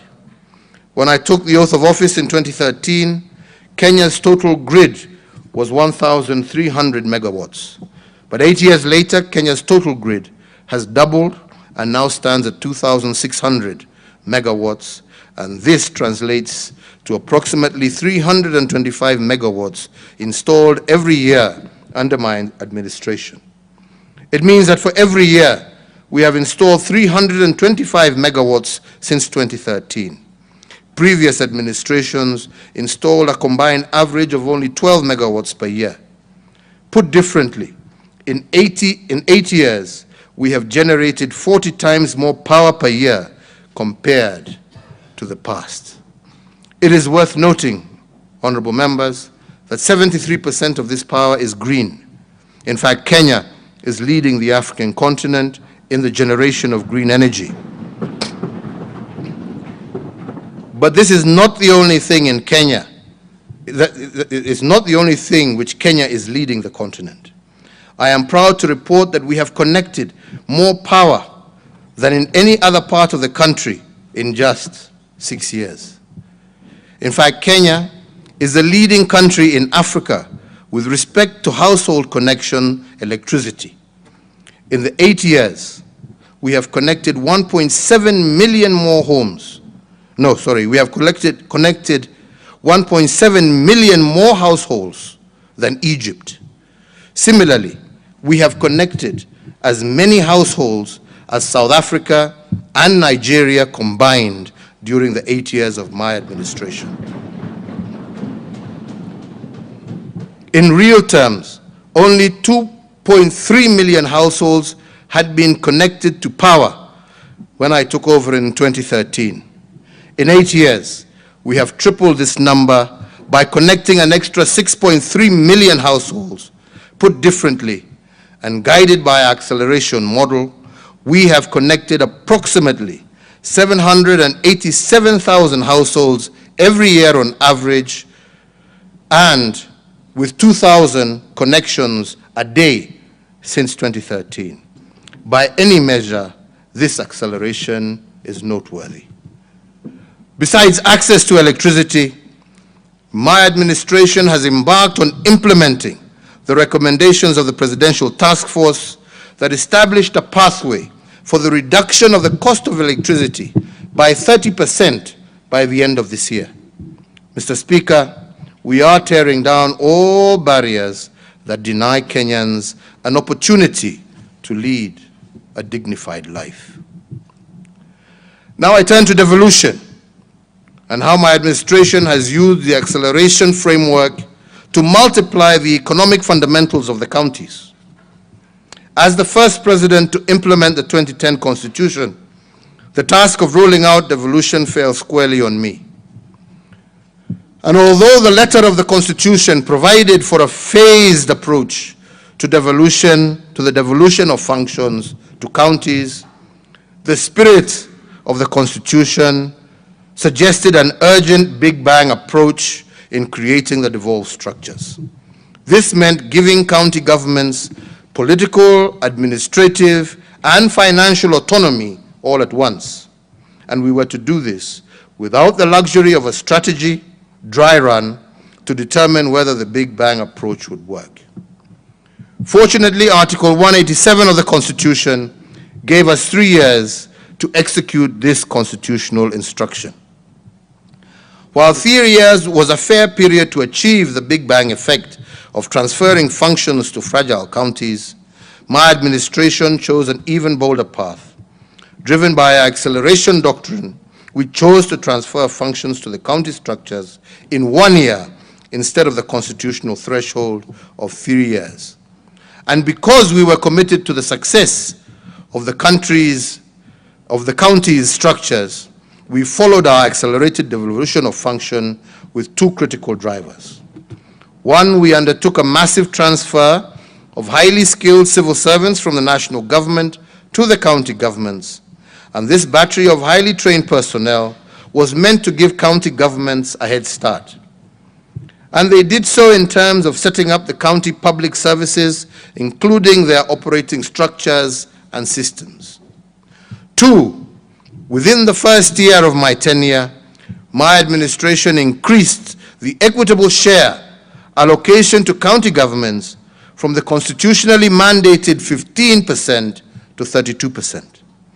This was a doubling of the allocation in support of the execution of the devolution dream. And we did this because we understood and appreciated that devolution of functions without devolving of funding was an exercise in futility. Today, the national government has disbursed approximately 2.4 trillion to county governments over the last 8 years. The aggregate amount that will have been dispersed to the counties for the next financial year will ensure that this figure surpasses the 3 trillion mark. In other words, this percolation of resources changed the economic fundamentals at the county level. It has fast-tracked the embeddedness of devolved functions in 8 years, and evidence abounds on this, but allow me to give a few examples. Accelerated devolution has, for instance, delivered shoes with a magical label made in Kitui County, Kenya, and given Makueni County its first mango processing plant. Makueni County received 110 million from the Devolution Advice and Support Program. This money supported the processing plant and benefited 12,000 mango farmers by creating value addition. That plant is now buying 1 mango at 15 shillings from farmers who previously sold their produce in the open marketplace at 5 shillings at the very best, other than let their mangoes rot away. Their incomes have grown tenfold and provided ground for their farming undertakings to take off. Makueni is also on record as being one of the counties with the capacity to manufacture its own oxygen, especially in the context of COVID-19. And their universal health care insurance scheme, known as Makueni Care, is also a good example. Another example of county innovation is in Kajiado. In the wake of COVID-19 pandemic, the county looked for a way of distributing food to members of its populace through an integrated system dubbed M-Riziki, which virtually linked financiers and beneficiaries.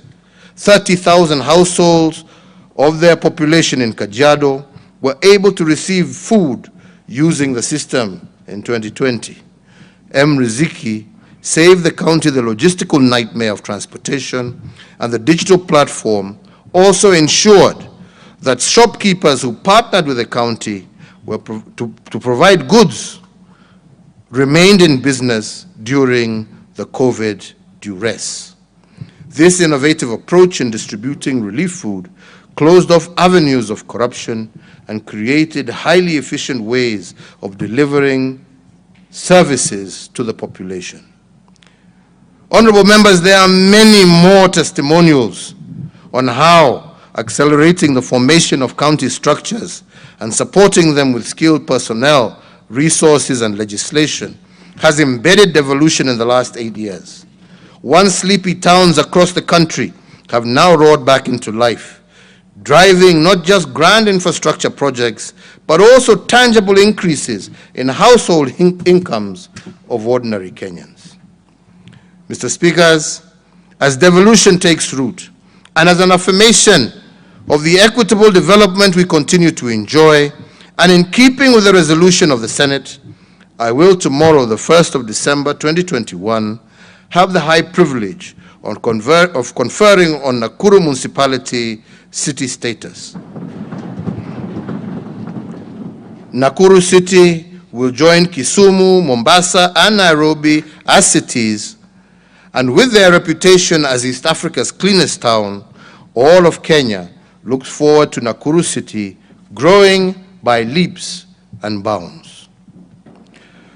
So, honorable members, I am happy to report to this august House that my administration has laid a firm and sound foundation for the devolved system of government, a foundation that has the potential to multiply the economic fundamentals of our county economies immeasurably. Ladies and gentlemen, you may ask why we choose to accelerate certain goals in our development agenda. Why do we choose to accelerate the issuance of title deeds, double our road network, build brand new railway lines, double our power production, double our GDP? Why has my administration taken such tremendous strides in creating accelerated development? Honorable members, it took England 200 years to industrialize. It took the United States of America 160 years, and Japan 110 years. However, we look not to these nations, but to China, which has compressed their progressive economic change experience by these countries into a single generation. Instead of taking 200 years, instead of taking the 200 years it took England to industrialize, China took only 25 years. Similarly, the 4 Asian tigers of Hong Kong, Taiwan, Singapore, and the Republic of South Korea took 25 years to industrialize instead of the hundreds of years it took others. And that is why their accelerated growth was called the Asian miracle. The secret to these miracles was acceleration. The Asian tigers, for instance, accelerated the achievement of its critical development fundamentals, and this allowed them to industrialize at a rate that was faster than normal. They contracted their development timelines by implementing aggressive interventions on multiple sectors of their economies simultaneously. This reduced the intervals between the phases of industrialization and allowed them to catch up with the West. And like these countries, the policy choices of my administration have been about contracting our development timelines through aggressive implementation of projects. We are moving with speed because there is no time like the present to deliver the dreams of Kenyans for a better tomorrow. If the acceleration model has worked for the Asian tigers, who were at the same level of development as Kenya in 1965, they can work for us too. And if these countries industrialized in 25 years because of bold choices they made, we too can set the path for economic transformation and achieve it in record time, especially if we stop stealing. Mr. Speaker, allow me to report on the second frame of my development agenda, which I referred to in my Madaraka Day speech of this year as the big push investments. These are the bold undertakings that are futuristic in outlook. Most of these interventions are in the form of roads, rail, and ports. Some of them are revival of dead capital installed by previous administrations, which are nonetheless critical to our development path today. Regarding roads, the handiwork of my administration is evident across the entire country. There are some counties that have received their first tarmac roads since God made Kenya. And this was done during my administration. And as I said earlier, in 8 years, we have built approximately the same number of kilometers of road that were built by the colonizers and the 3 previous independent administrations. And although our achievements in this area cannot be gainsaid, I want to reiterate that my administration was not building roads for their own sake. Ours was a quest to lay down tarmac not for statistical purposes only. We realized that roads are literally the path to development, and that every inch of tarmac we lay, we are accelerating businesses, creating the foundation for greater individual and national prosperity. We did it for you, the Kenyan people, to tear down the barriers that hold back every citizen from making their individual contributions to nation building. Take as an example the 27-kilometer Nairobi Expressway. Once completed next year, it will take 24 minutes to drive from Mlolongo in Machakos County to Rironi in Kiambu County. Currently, this journey takes 3 hours, which is the equivalent of flying to Addis Ababa and back to Kenya. Let me add that plans for the dual carriageway from Rironi, where the Nairobi Expressway will terminate, to Mau Summit are also at an advanced stage. And once completed, it will take 45 minutes to drive from Nairobi to Naivasha. Across the Republic, in every region, we are converting dusty Maram roads to world-class roads. Our dream is to create an efficient road network that links towns, cities, ports, stations, and markets to consumers. Over the last 8 years, and for the first time since independence, Kenya is now linked to 4 of its 5 neighbors by tarmac roads. This is how we are facilitating the economic integration of our region, tearing down every barrier to the realization of our shared aspirations as a people. For instance, by linking our road networks to the Northern Corridor, we are plugging into the multimodal trade route that links the landlocked countries of the Great Lakes region with the Kenya Maritime Seaport of Mombasa. Similarly, the East African Coastal Corridor Development Project will link us along the coastline from Malindi through to Lunga Lunga up to Bagamoyo in Tanzania and on to Dar es Salaam. The corridor will promote tourism and trade along the Indian Ocean coast. Of equal note is the Charagei corridor, which will form an integral link to the Northern Corridor and is a major transit route for traffic to and from Tanzania, Uganda, Rwanda, Burundi, and South Sudan. It links the border town of Sirare and the border of Kenya and Tanzania to the South Sudan at Nakadok. With regard to ports, the development of Lamu Port has been of particular pride to my administration. The port was first conceptualized in 1972, 9 years after we gained independence. However, it took 39 years for works on the Port of Lamu to commence. Through our futuristic model of big push investment, we have made it a reality in only 8 years. The Port of Lamu is the only post-colonial seaport in Africa built and financed by an African government. All All other major seaports were built in the late 1800s or 1900s when most of Africa was under colonial rule. This port is therefore significant in terms of the futuristic thinking of our country. We are also in the process of building a road from Lamu through to Garissa and Isiolo, linking up to the Isiolo-Moyale road and opening up the port of Lamu and the huge potential that exists in northern Kenya and with our partners also in Ethiopia. End of part one.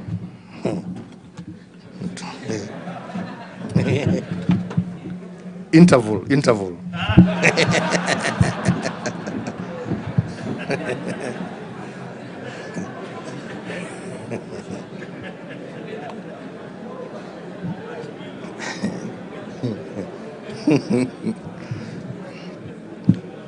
Hi. Honorable speakers, honorable members, because of the sheer depth and breadth of this port, it has the potential to reorganize the world's shipping networks by becoming a transshipment hub in Africa. Transshipment hubs are ports that allow large vessels that are unable to access destined ports of call due to their size. There are only 5 transshipment hubs globally, and the port of Lamu has the potential, honorable members, of becoming the 6th. If we remain focused on our development agenda, this will become a reality sooner than later. There is another strategic niche in the port of Lamu that is also futuristic. This port is placed right in the middle of the manufacturing hub of the Asia continent in the east and the heart of consumption in the west. The distance, honorable members, for example, between Shanghai, the manufacturing hub of the east, and Rotterdam, a major consumption port in the west, is approximately 12,000 nautical miles. But the distance between Rotterdam and Lamu is only 6,000 nautical miles.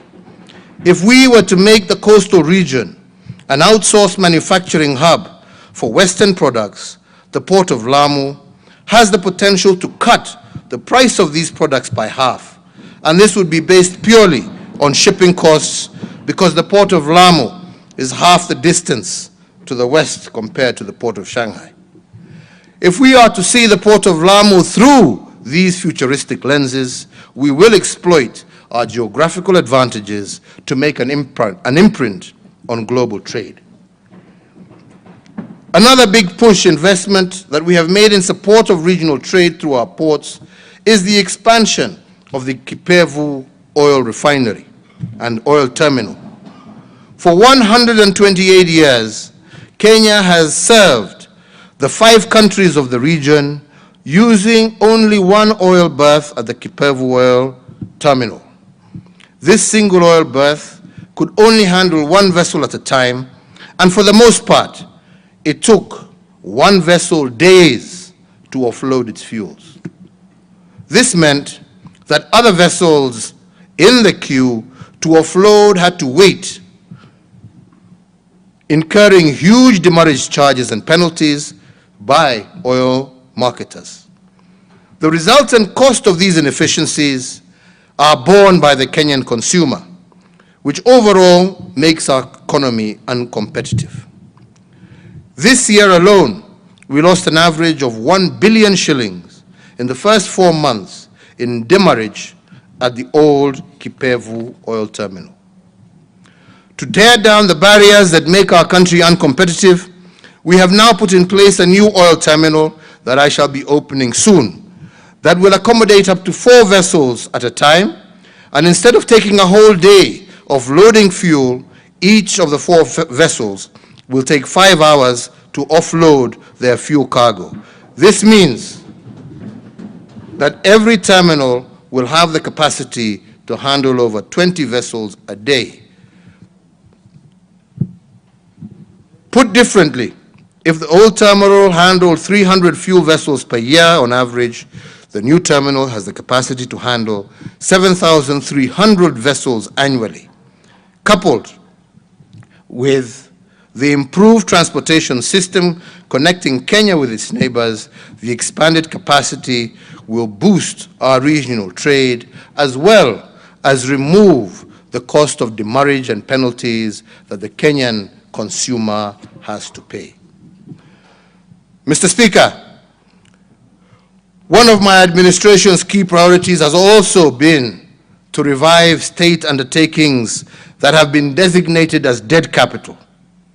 I have done this as part of our big push investment because the utility of these state undertakings could not be allowed to go to waste.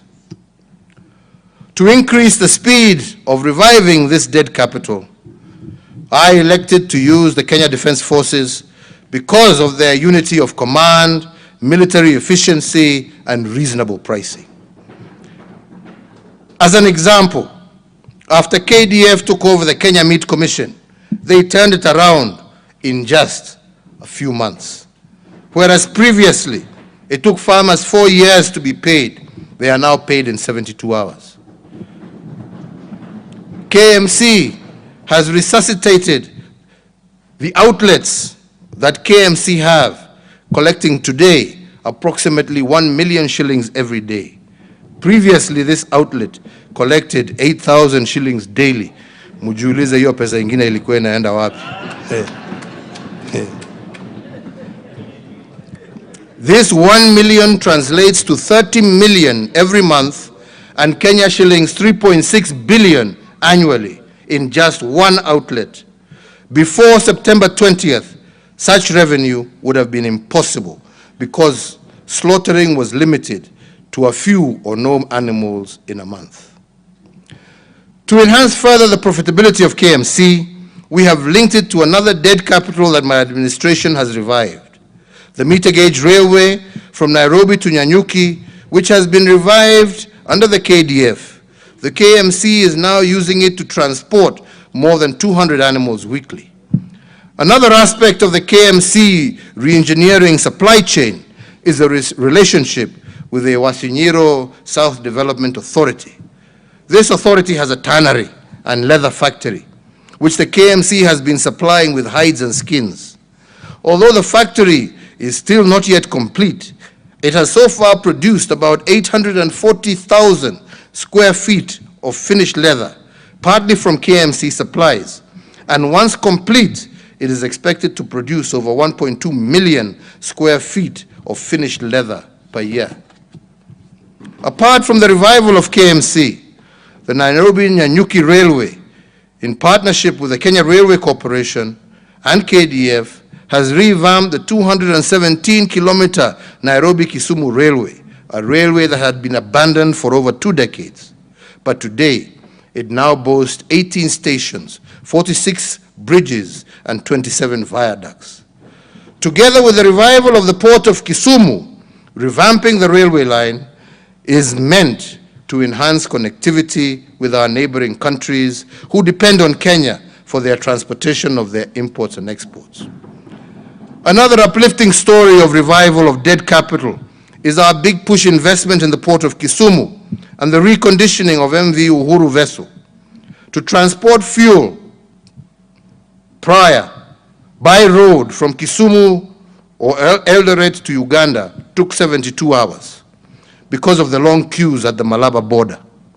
But to transport fuel from the port of Kisumu to Port Bell in Uganda by ship takes only 12 hours. This means that by the time a tanker makes one trip to Uganda by road, MV Uhuru will have made 6. There is the question of volume.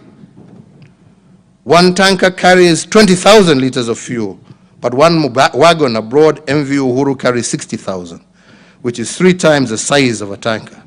Secondly, for all our customers in Uganda and through to the DRC, issues of losses that used to amount to approximately 10% and issues of adulteration, imeisha. Yeah?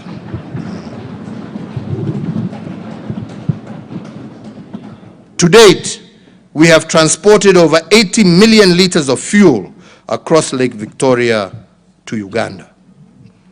Mr. Speaker, my administration has set in motion the process of reviving the blue economy.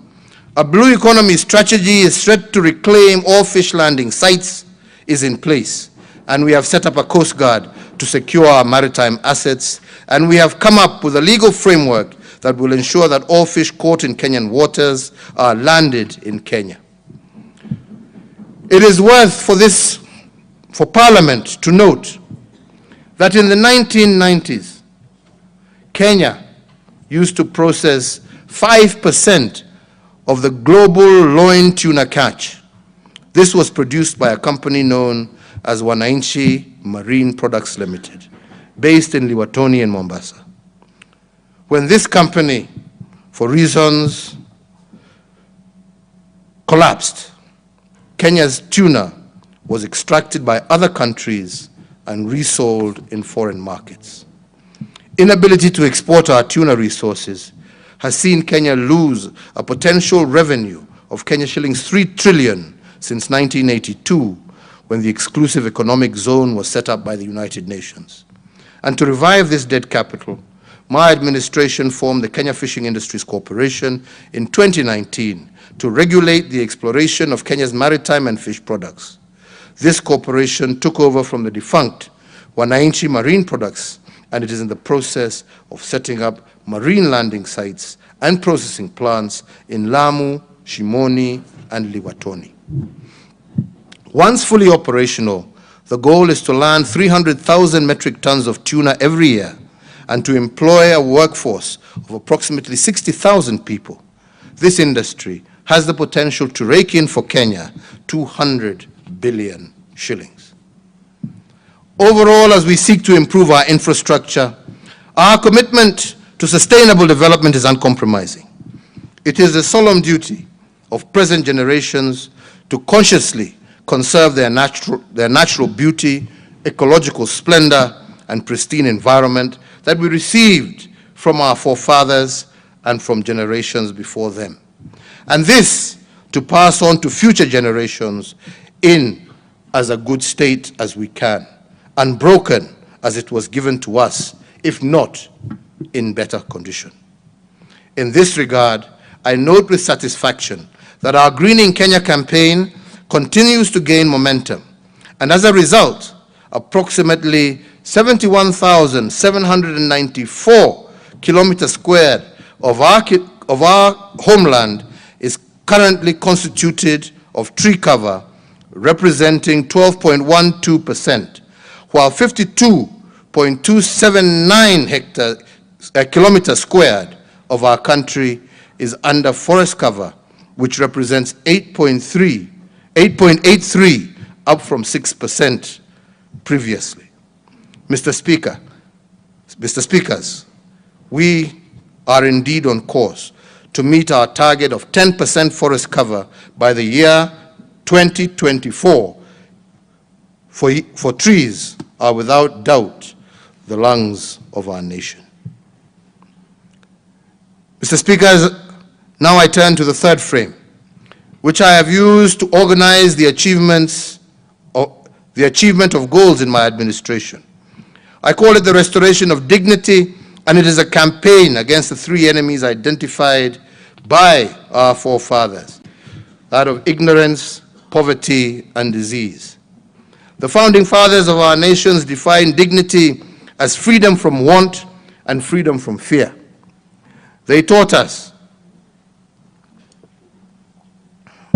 that there is no self-rule where there is no self-worth. And under this frame, I will report on the state of our water, health, education, and security sectors. Where there is no access to clean drinking water, there is no dignity. And that is why my administration prioritized and succeeded in providing 35 million people with access to clean water. When I took office in 2013, our entire country was served by just 99 public boreholes. In the past financial year alone, we have managed to sink 262 public boreholes, and today more than 2,511 public boreholes have been sunk since 2013, a 25-fold increase in the previous number of boreholes. In order to continue this widening of access to clean water, my administration has over the years invested over 200 billion to implement various dams and other integrated community projects that will increase water supply to vulnerable communities. In the Nairobi metropolitan area alone, the project is set to supply 41.3 million liters of water per day to an additional 2.1 million residents. This is critical because the poverty of dignity is most pronounced in water-scarce economies of the informal settlements and in vulnerable communities. For instance, as is known by some members here, the average daily consumption of water per household in informal settlements in Nairobi is 40 liters.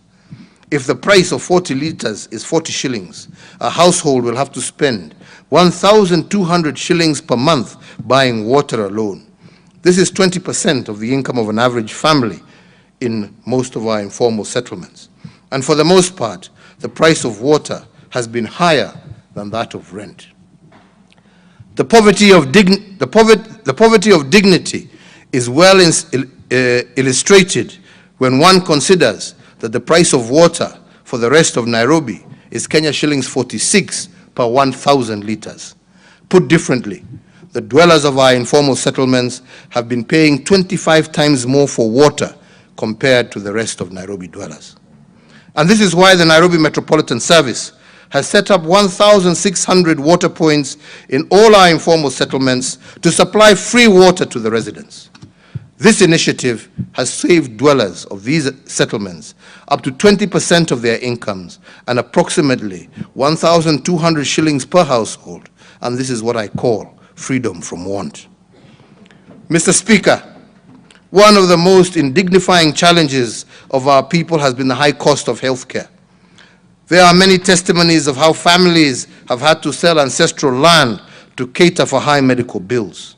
This not only rips them of their dignity, but also deprives future generations of ancestral address.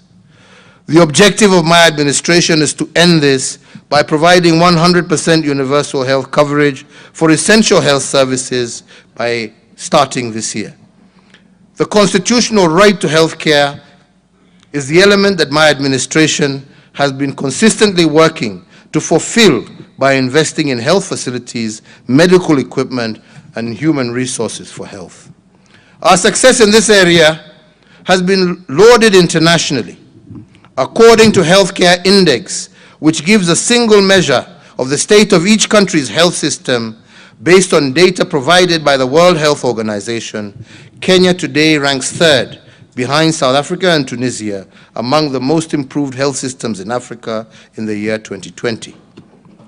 To achieve this, my administration has had to work to increase affordability and availability of healthcare services for all Kenyans.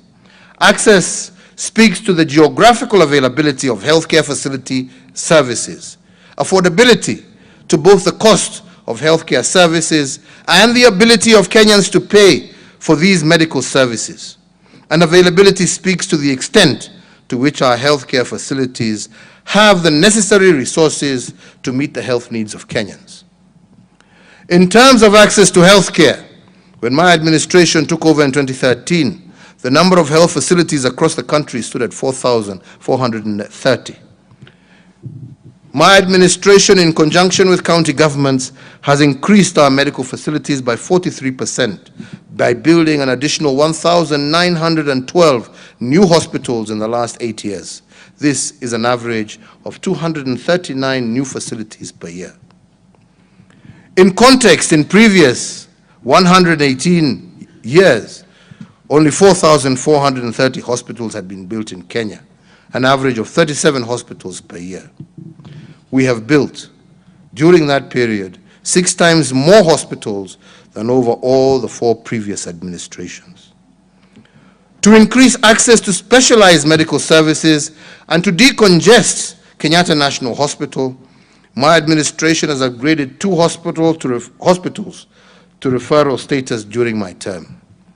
The upgraded hospitals are the Kenyatta University Teaching Referral Research Hospital and its Integrated Molecular Imaging Center, in Nairobi County, and the Kenyatta Hospital Complex in Othaya in Nyeri County.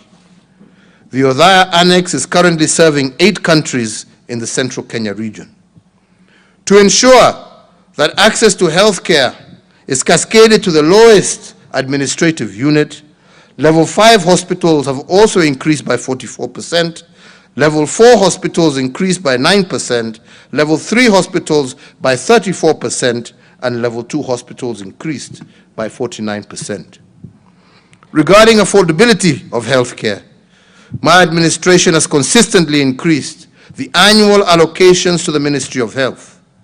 Kenya today has the highest budgetary allocation for health in East Africa, which currently stands at 121.1 billion for the year 2021. Our sizable health budget will be used to expand access to primary health care services, ensure free maternity care, eliminate user fees for public primary care facilities, and subsidize health insurance for the elderly and people with severe disabilities.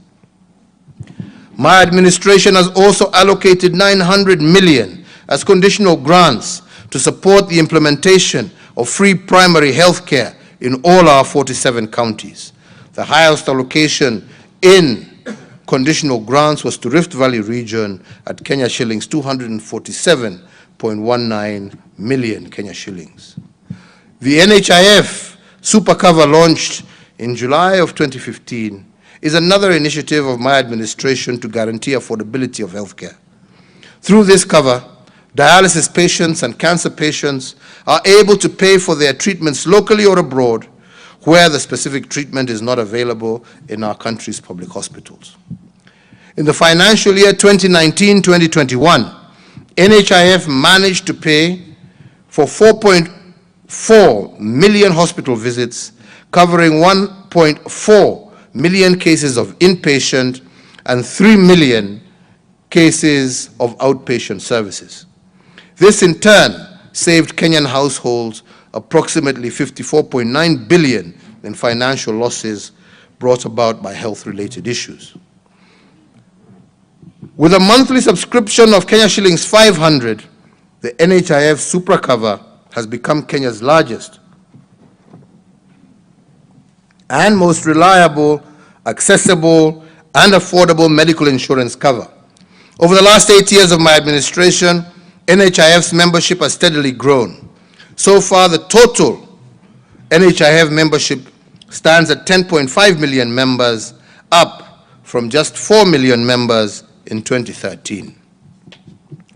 Mr. Speakers, I acknowledge with appreciation that the National Assembly recently passed the National Hospital Insurance Fund Amendment Bill 2021, and the same is now presently before the Senate.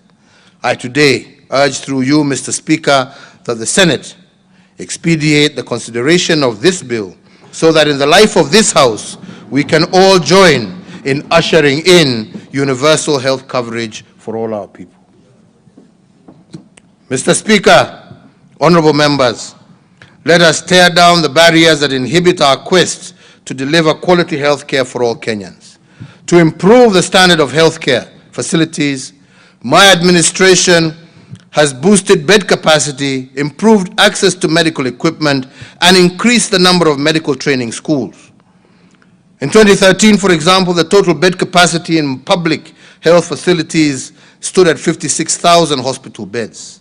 This has increased by 47% to 82,000 hospital beds in 2020.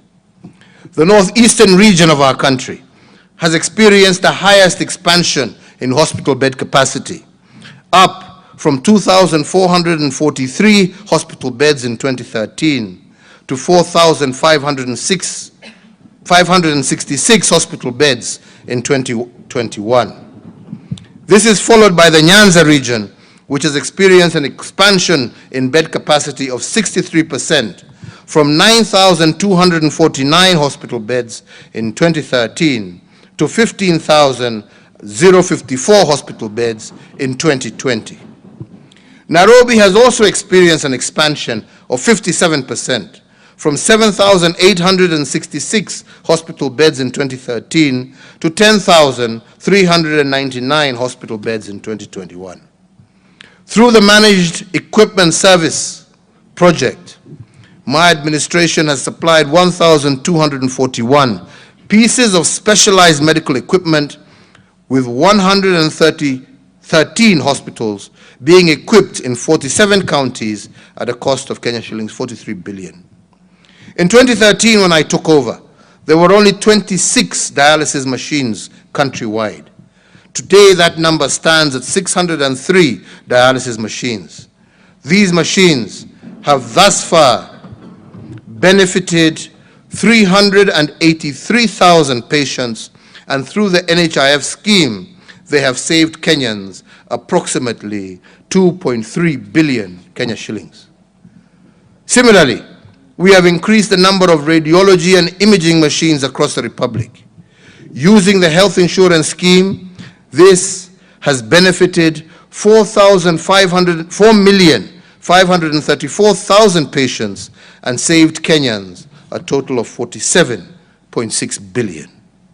Mr. Speakers, to add another arrow in our agenda on the management of cancer as part of our universal health coverage, about 1 month ago, I presided over the official opening of the Integrated Molecular Imaging Center at the Kenyatta University Referral Hospital.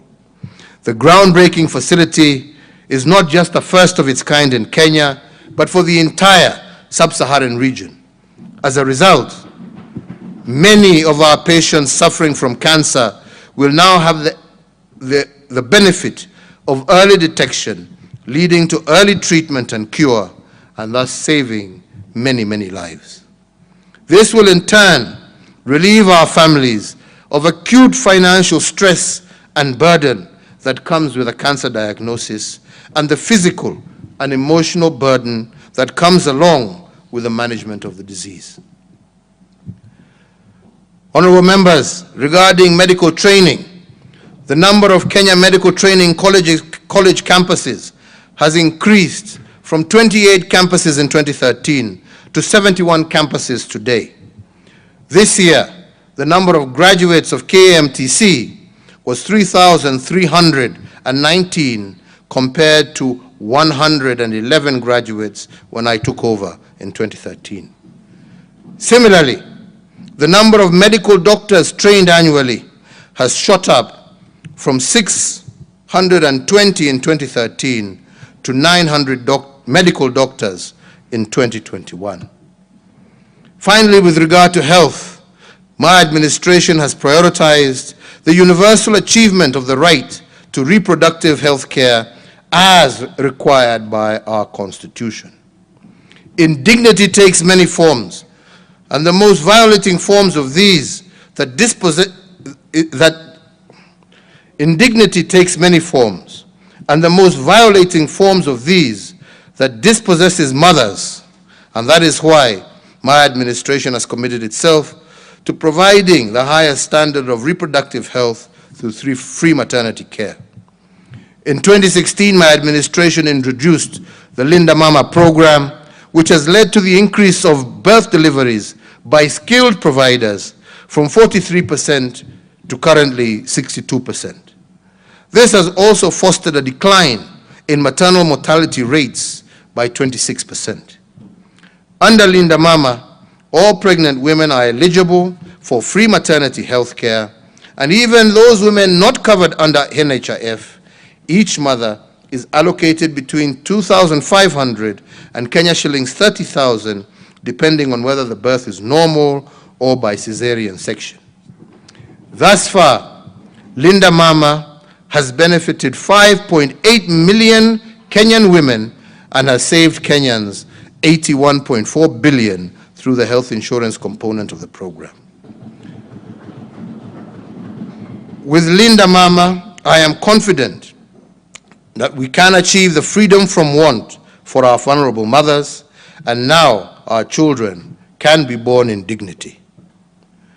On liberating our people from poverty of dignity and making them health assured, a good example is the work of the Nairobi Metropolitan Service.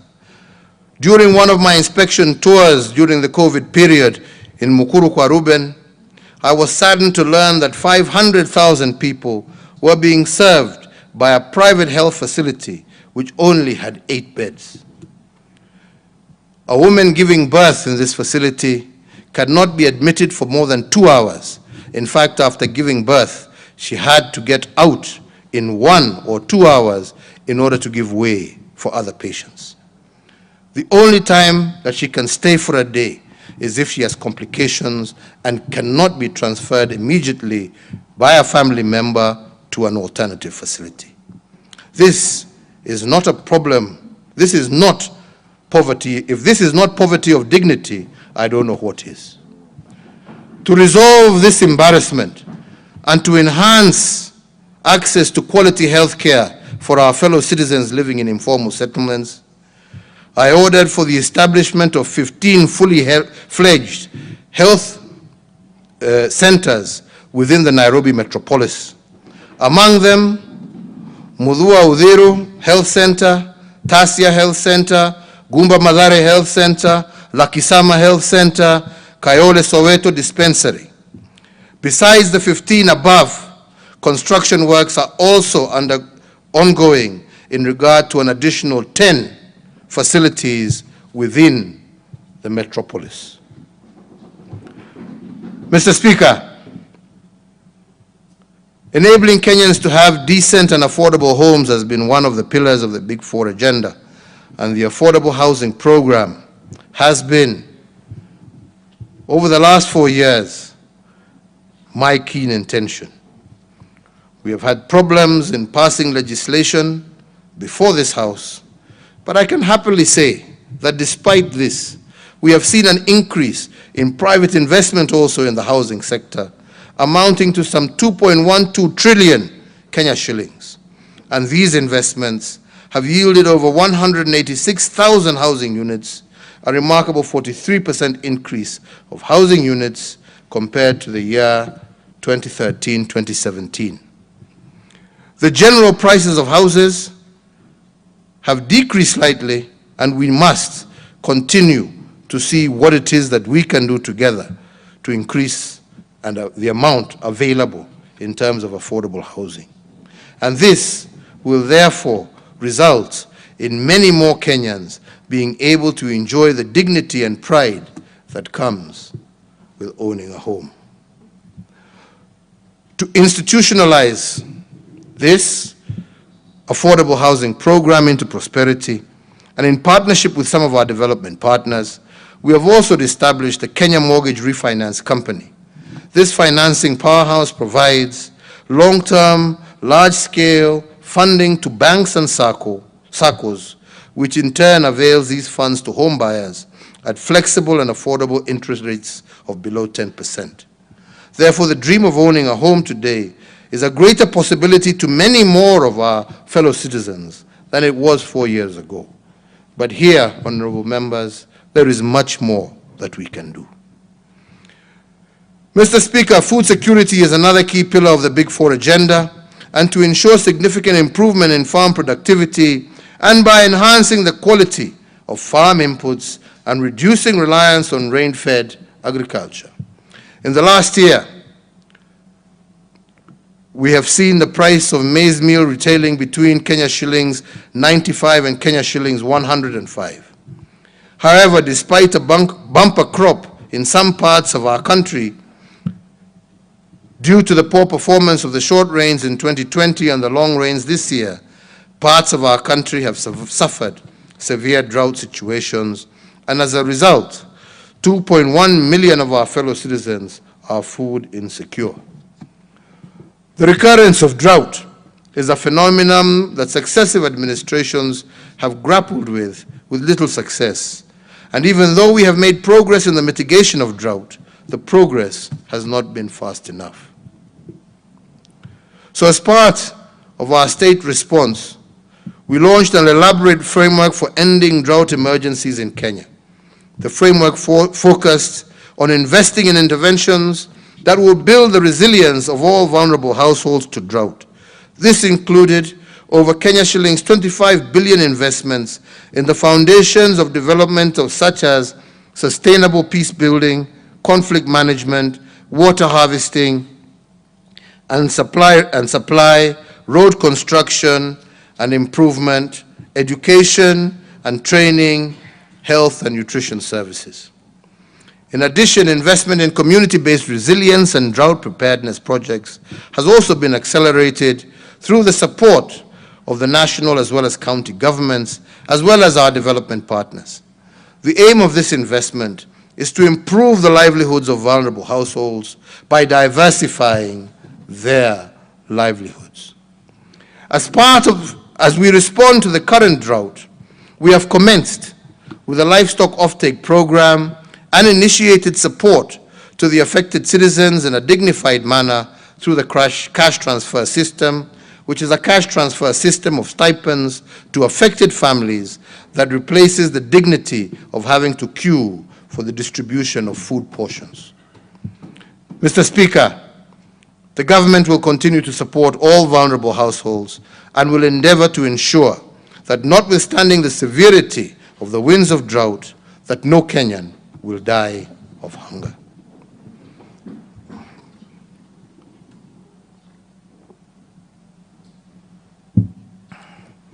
If dignity is freedom from want, accompanied by freedom from fear, then I can confirm to this House that we have done a lot to liberate our people from want, but I also want to underscore that maybe more has to be done to liberate our people from fear, that more has been done to liberate our people from fear, yet very little has been spoken about it. Today, and with your indulgence, speakers, I will go on record in this House as having been the Commander-in-Chief that steered the implementation of the most consequential and ambitious transformation of our security sector. And we did this because my administration appreciated that to have the freedom from fear, our security sector has to be in good form. To give an example, the police-to-population ratio today is at its highest level ever, as prescribed by the UN standard. Our police complement has received an additional 47,000 new recruits who have joined the service from the year 2013 to date. Similarly, over the last 8 years, we have undertaken the most consequential and expansive modernization of our military. And in fact, the reform undertakings in the military are actually unparalleled in our nation's history. We have invested substantially in building new barracks. We have invested in military manufacturing capabilities that have not only resulted in the spurring of previously dormant sectors, but the creation for jobs for young people, both directly and through ancillary services.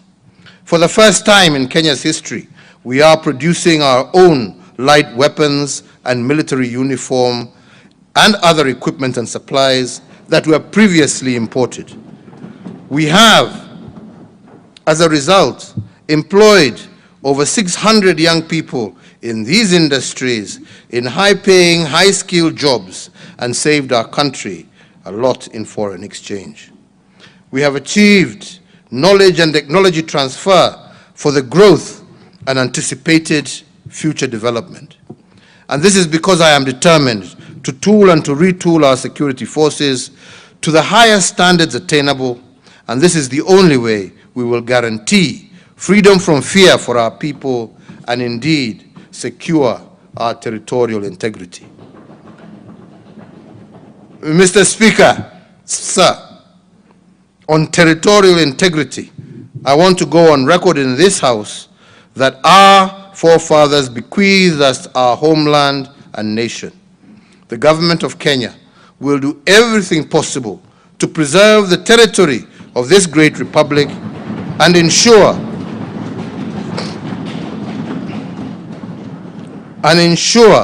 that generation after generation of Kenyans dwell in it, as it is in fact, intact and unencumbered. Mr. Speaker, honorable members, as I have said before, not an inch more and not an inch less.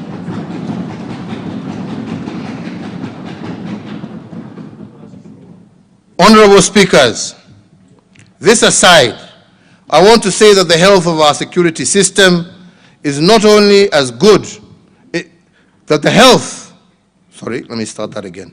Honorable speakers, this aside, I want to say that the health of a security system is only as good as the health of its officers. And this is why I have invested in the social welfare of personnel charged with the security of our nation. We have reviewed their remuneration, allowances, benefits, housing and insurance, and we have also increased the capacity of their health facilities, used by our security organs.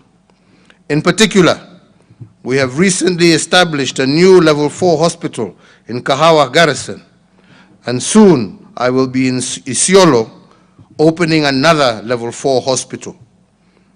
I recently commissioned a trauma and counseling center in Manda in Lamu County, and we shall also be breaking ground on an additional 3 level 4 hospitals, one in Eldoret for the Defense Forces, one in Roiro for the Prison Services, and one in Bagadi for the National Police Service.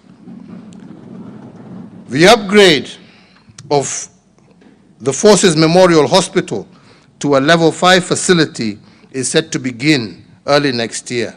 And in addition, there is the ongoing construction of the very first level 6 hospital for the Defense Forces off Wayaki Way in Nairobi.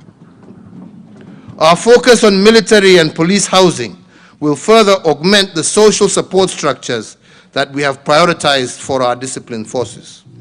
In addition to ongoing initiatives to improve on police housing, the government will later this month, that is me, I'm not the government, but I, will later in the month of December, break ground for the building of 3,500 houses for our military officers. Mr. Speaker, since I came into office in 2013, we have embarked on a path that has placed human development at our foremost priority. A nation is more than boundaries, borders, and territory. A nation is her people. To judge a nation, one must examine the lives of ordinary citizens and the extent to which they can access basic requirements owed to them, and the quality of this access is what gives them dignity.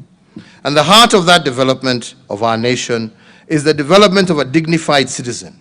And I believe that education is the gateway to this development, a gateway that tears down inequality. And that is why today I am pleased to report on the gains that we have made in the last 8 years in the sector of education. By the year 2030, our population is expected to be about 63 million. And out of this, about 38% of Kenya's population will be categorized as school-going. This means that 2 out of every 5 Kenyans will be in school. And in order to meet the ever-growing demand of the global landscape, we must prepare the next generation now, today and not tomorrow. And that is why we have been committing each year to channeling a substantial amount of our national budgetary resources to our education sector. In the past financial year, we have ensured that about a quarter of our national budget was allocated to education. And in a call to action endorsed by several heads of state and government at this year's Global Education Summit, that Kenya was privileged to lead alongside the United Kingdom, my administration pledged to allocate 26% of our national expenditure to education in the coming financial year. And this, I believe, is an unachievable target, given that our current apportionment stands slightly less than a quarter. These dedicated funds have allowed us to achieve what was previously thought to be impossible goals. In 2009, the first year of free secondary education witnessed a 66.9% transition from primary to secondary school.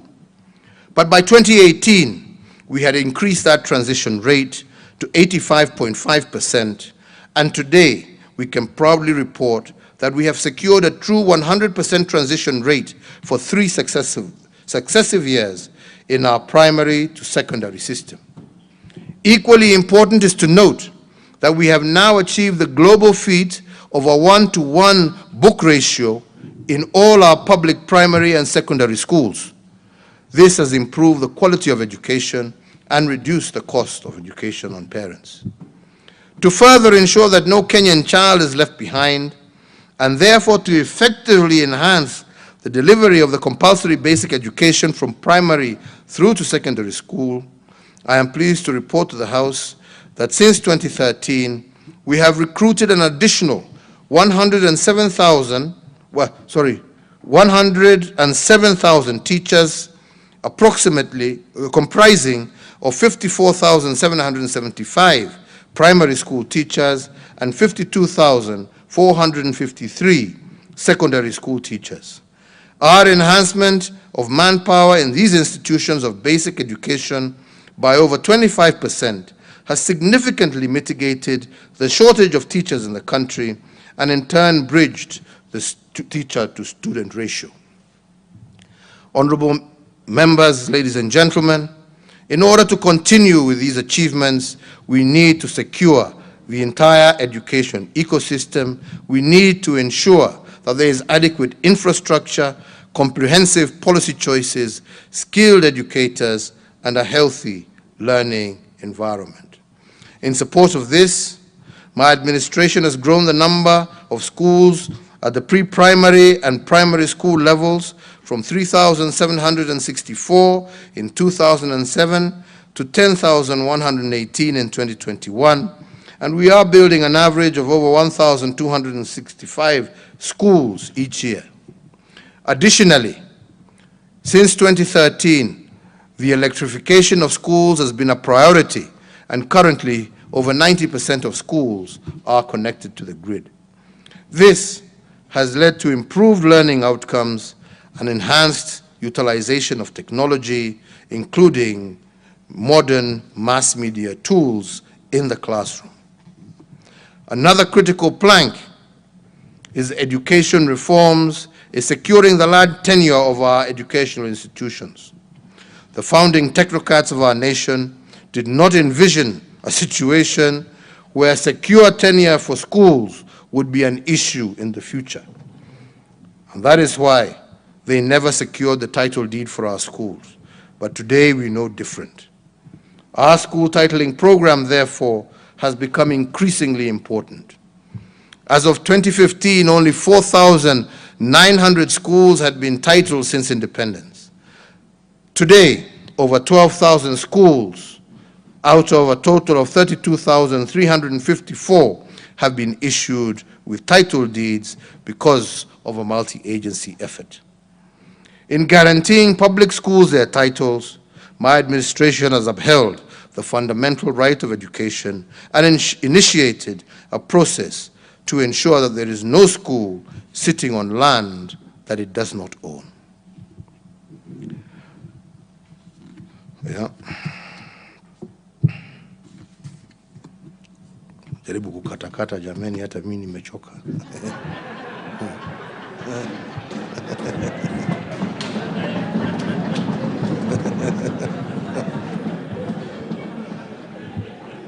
Honorable Speaker, honorable members, let me conclude my address by speaking about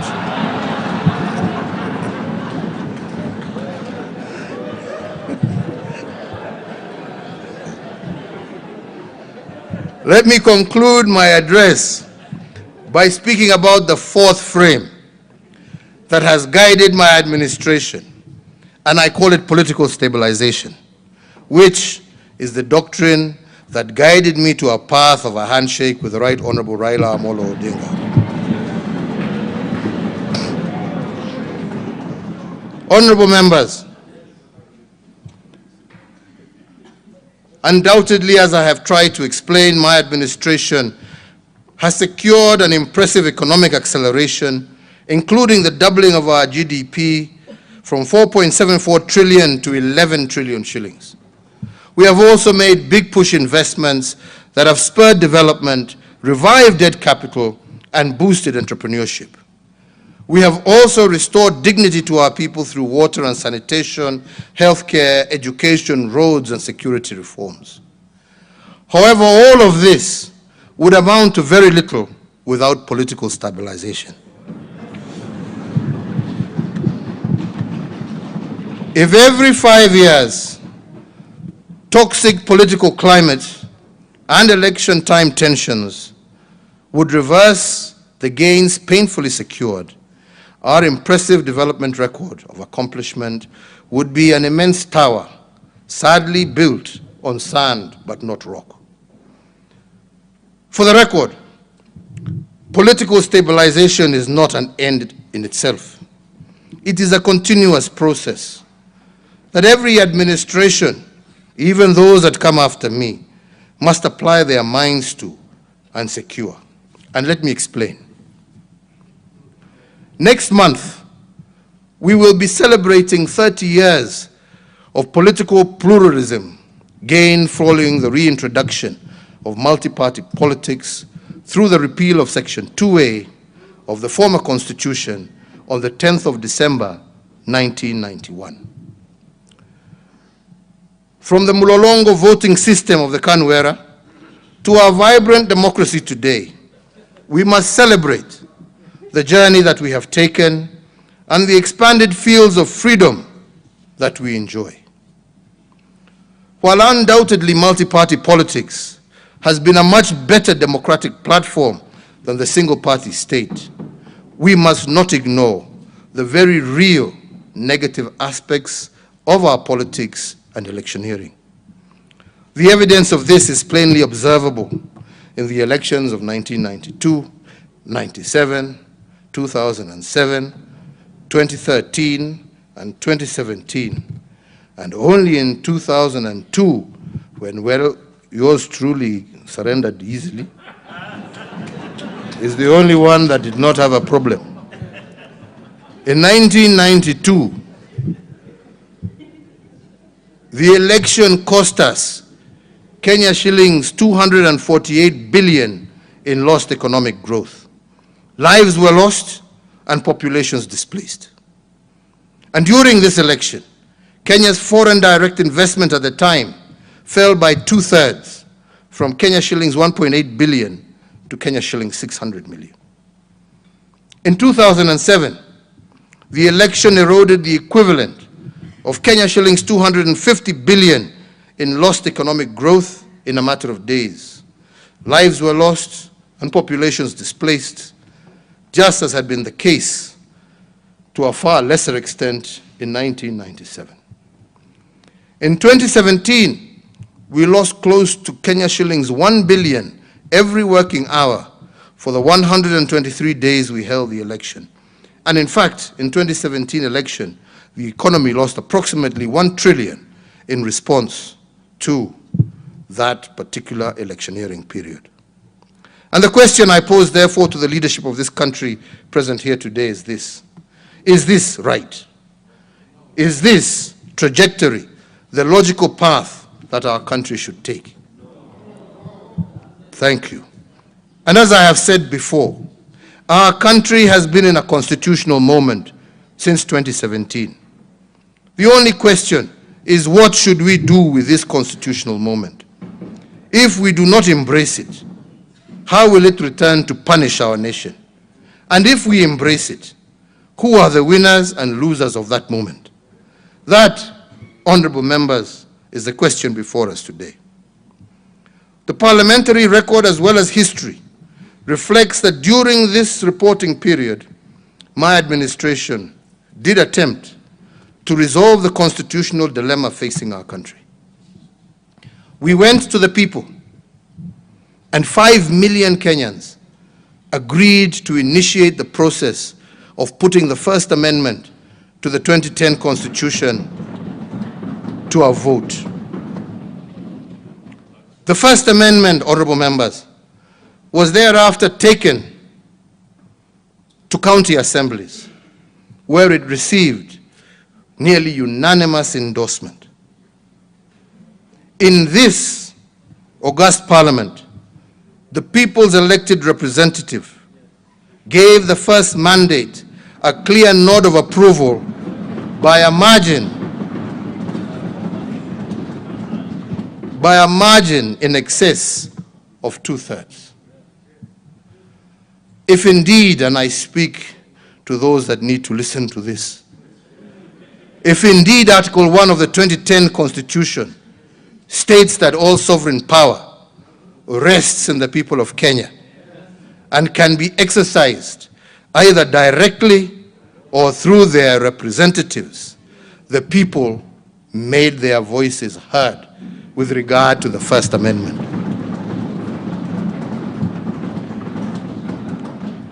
They exercised this power directly through the IEBC petition for constitutional change. They made this petition indirectly through the county assemblies and parliament, and the record of parliament attests to the fact that the people of Kenya wanted a constitutional change, but a few individuals sat down in a back room and they decided otherwise.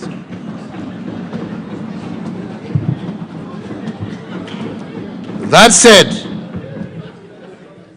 and this being a house of records, I must record what we lost from the First Amendment, and I am doing this for parliamentary record and for posterity.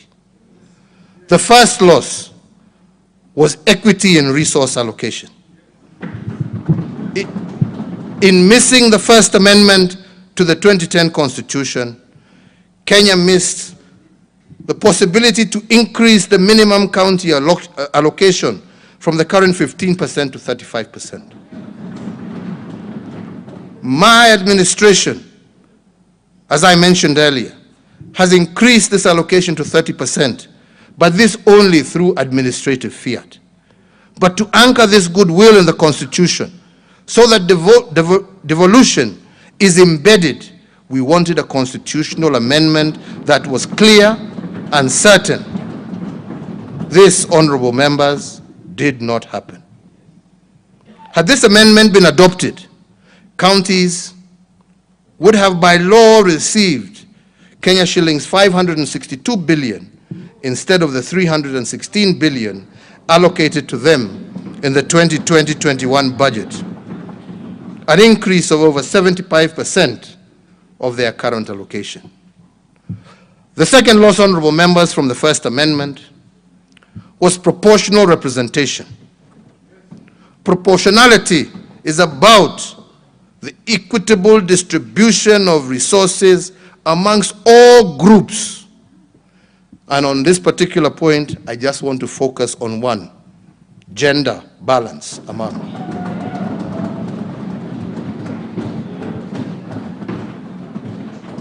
The First Amendment to our Constitution would have ensured that 50% of all senators were women.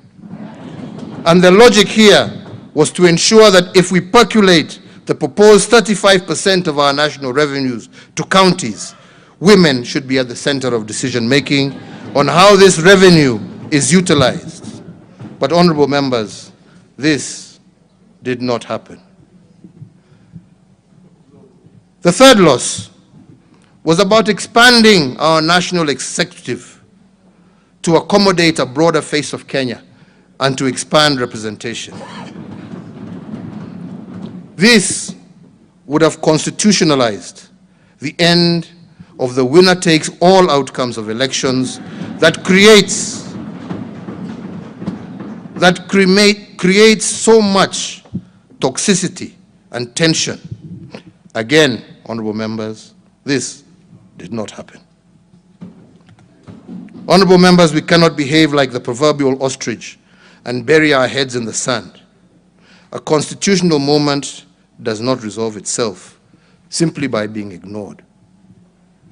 The need for political stabilization is, I believe, the most urgent task facing Kenyans today. And it is the foundation, upon which our greater justice, fairness, health, wealth, and security will be built on. And for this reason, I want to believe, honorable members, that that which did not happen will happen.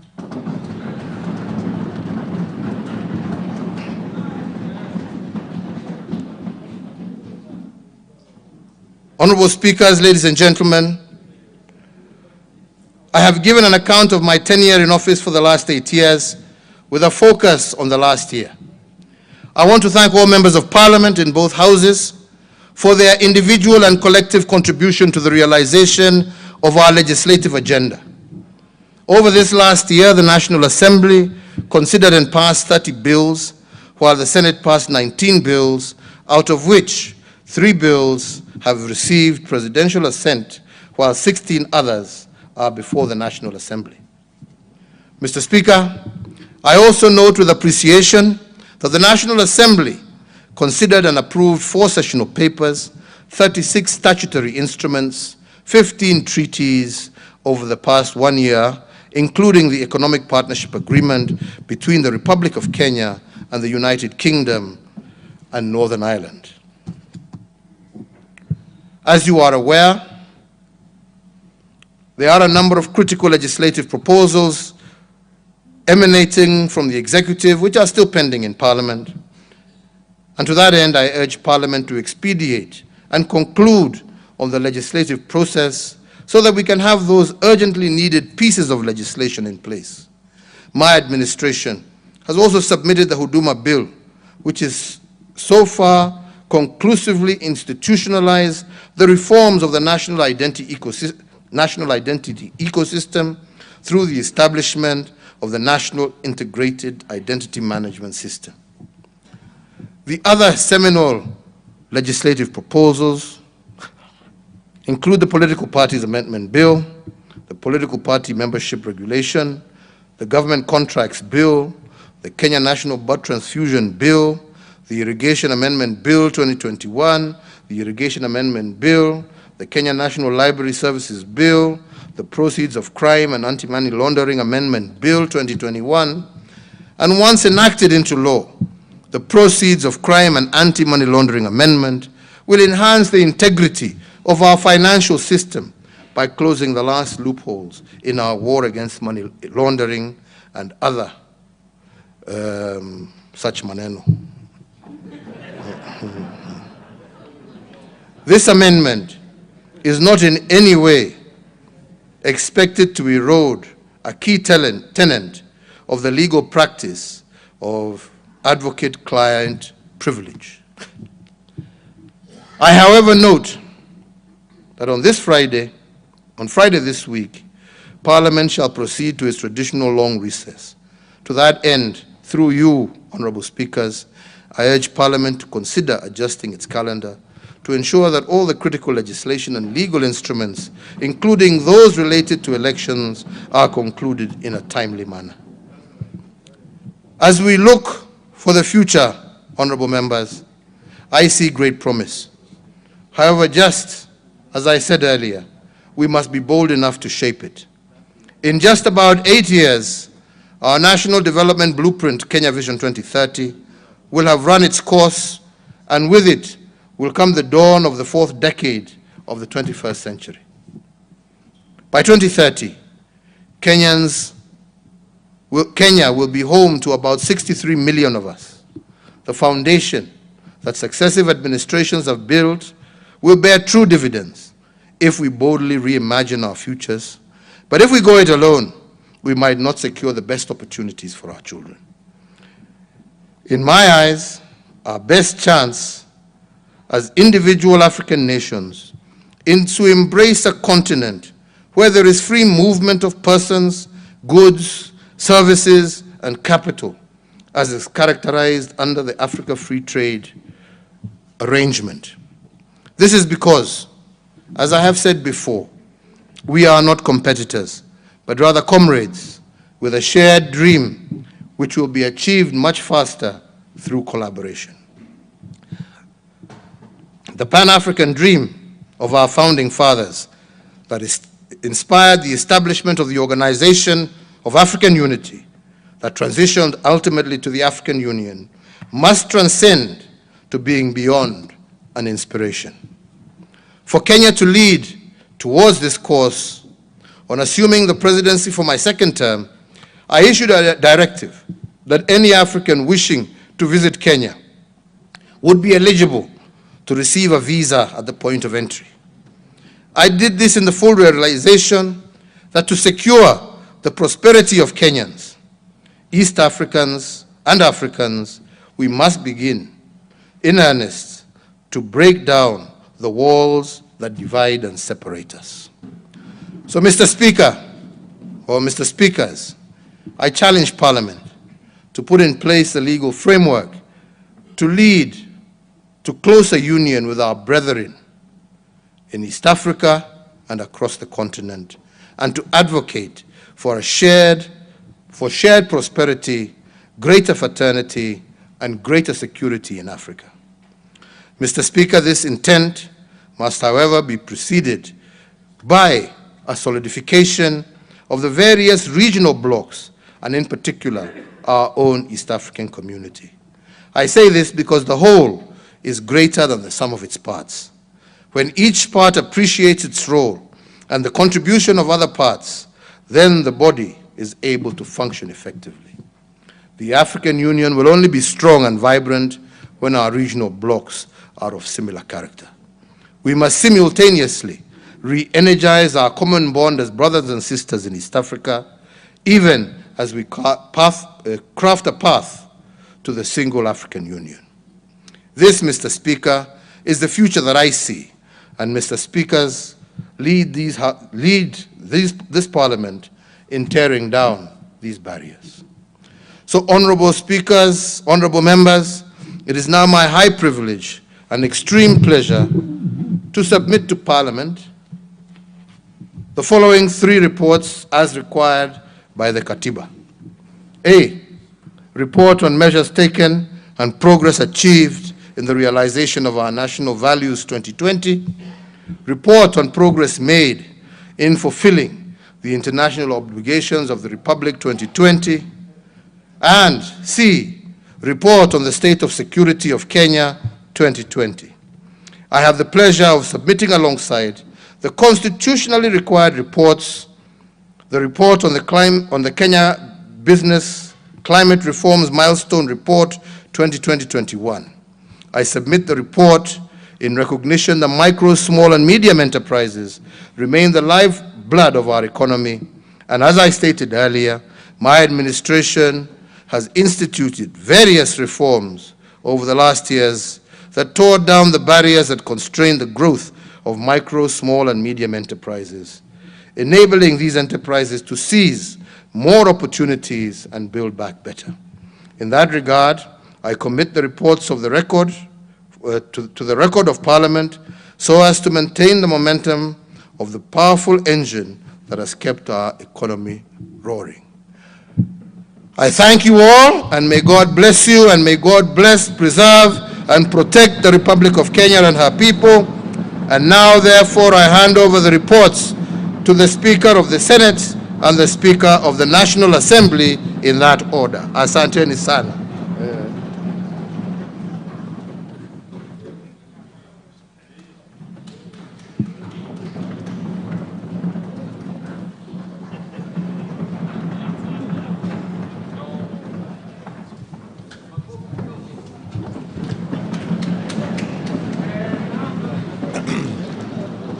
Okay, order, Senators. Order, members.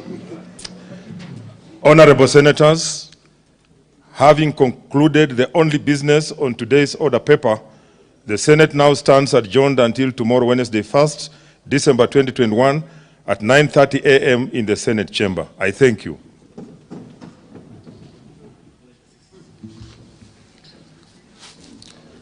Honourable members of the National Assembly, the National Assembly now stands adjourned until Wednesday, 1st of December 2021 at 9:30 a.m.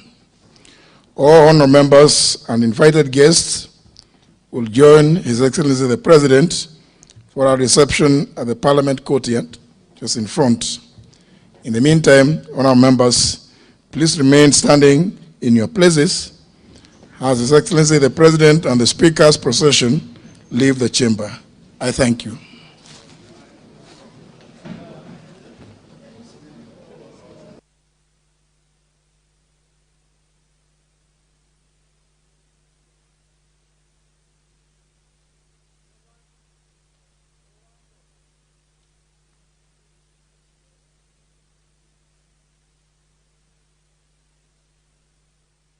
You have been watching a special sitting of Parliament of Kenya, the joint sitting of the Senate and the National Assembly, where President Uhuru Kenyatta has been giving the State of the Nation address.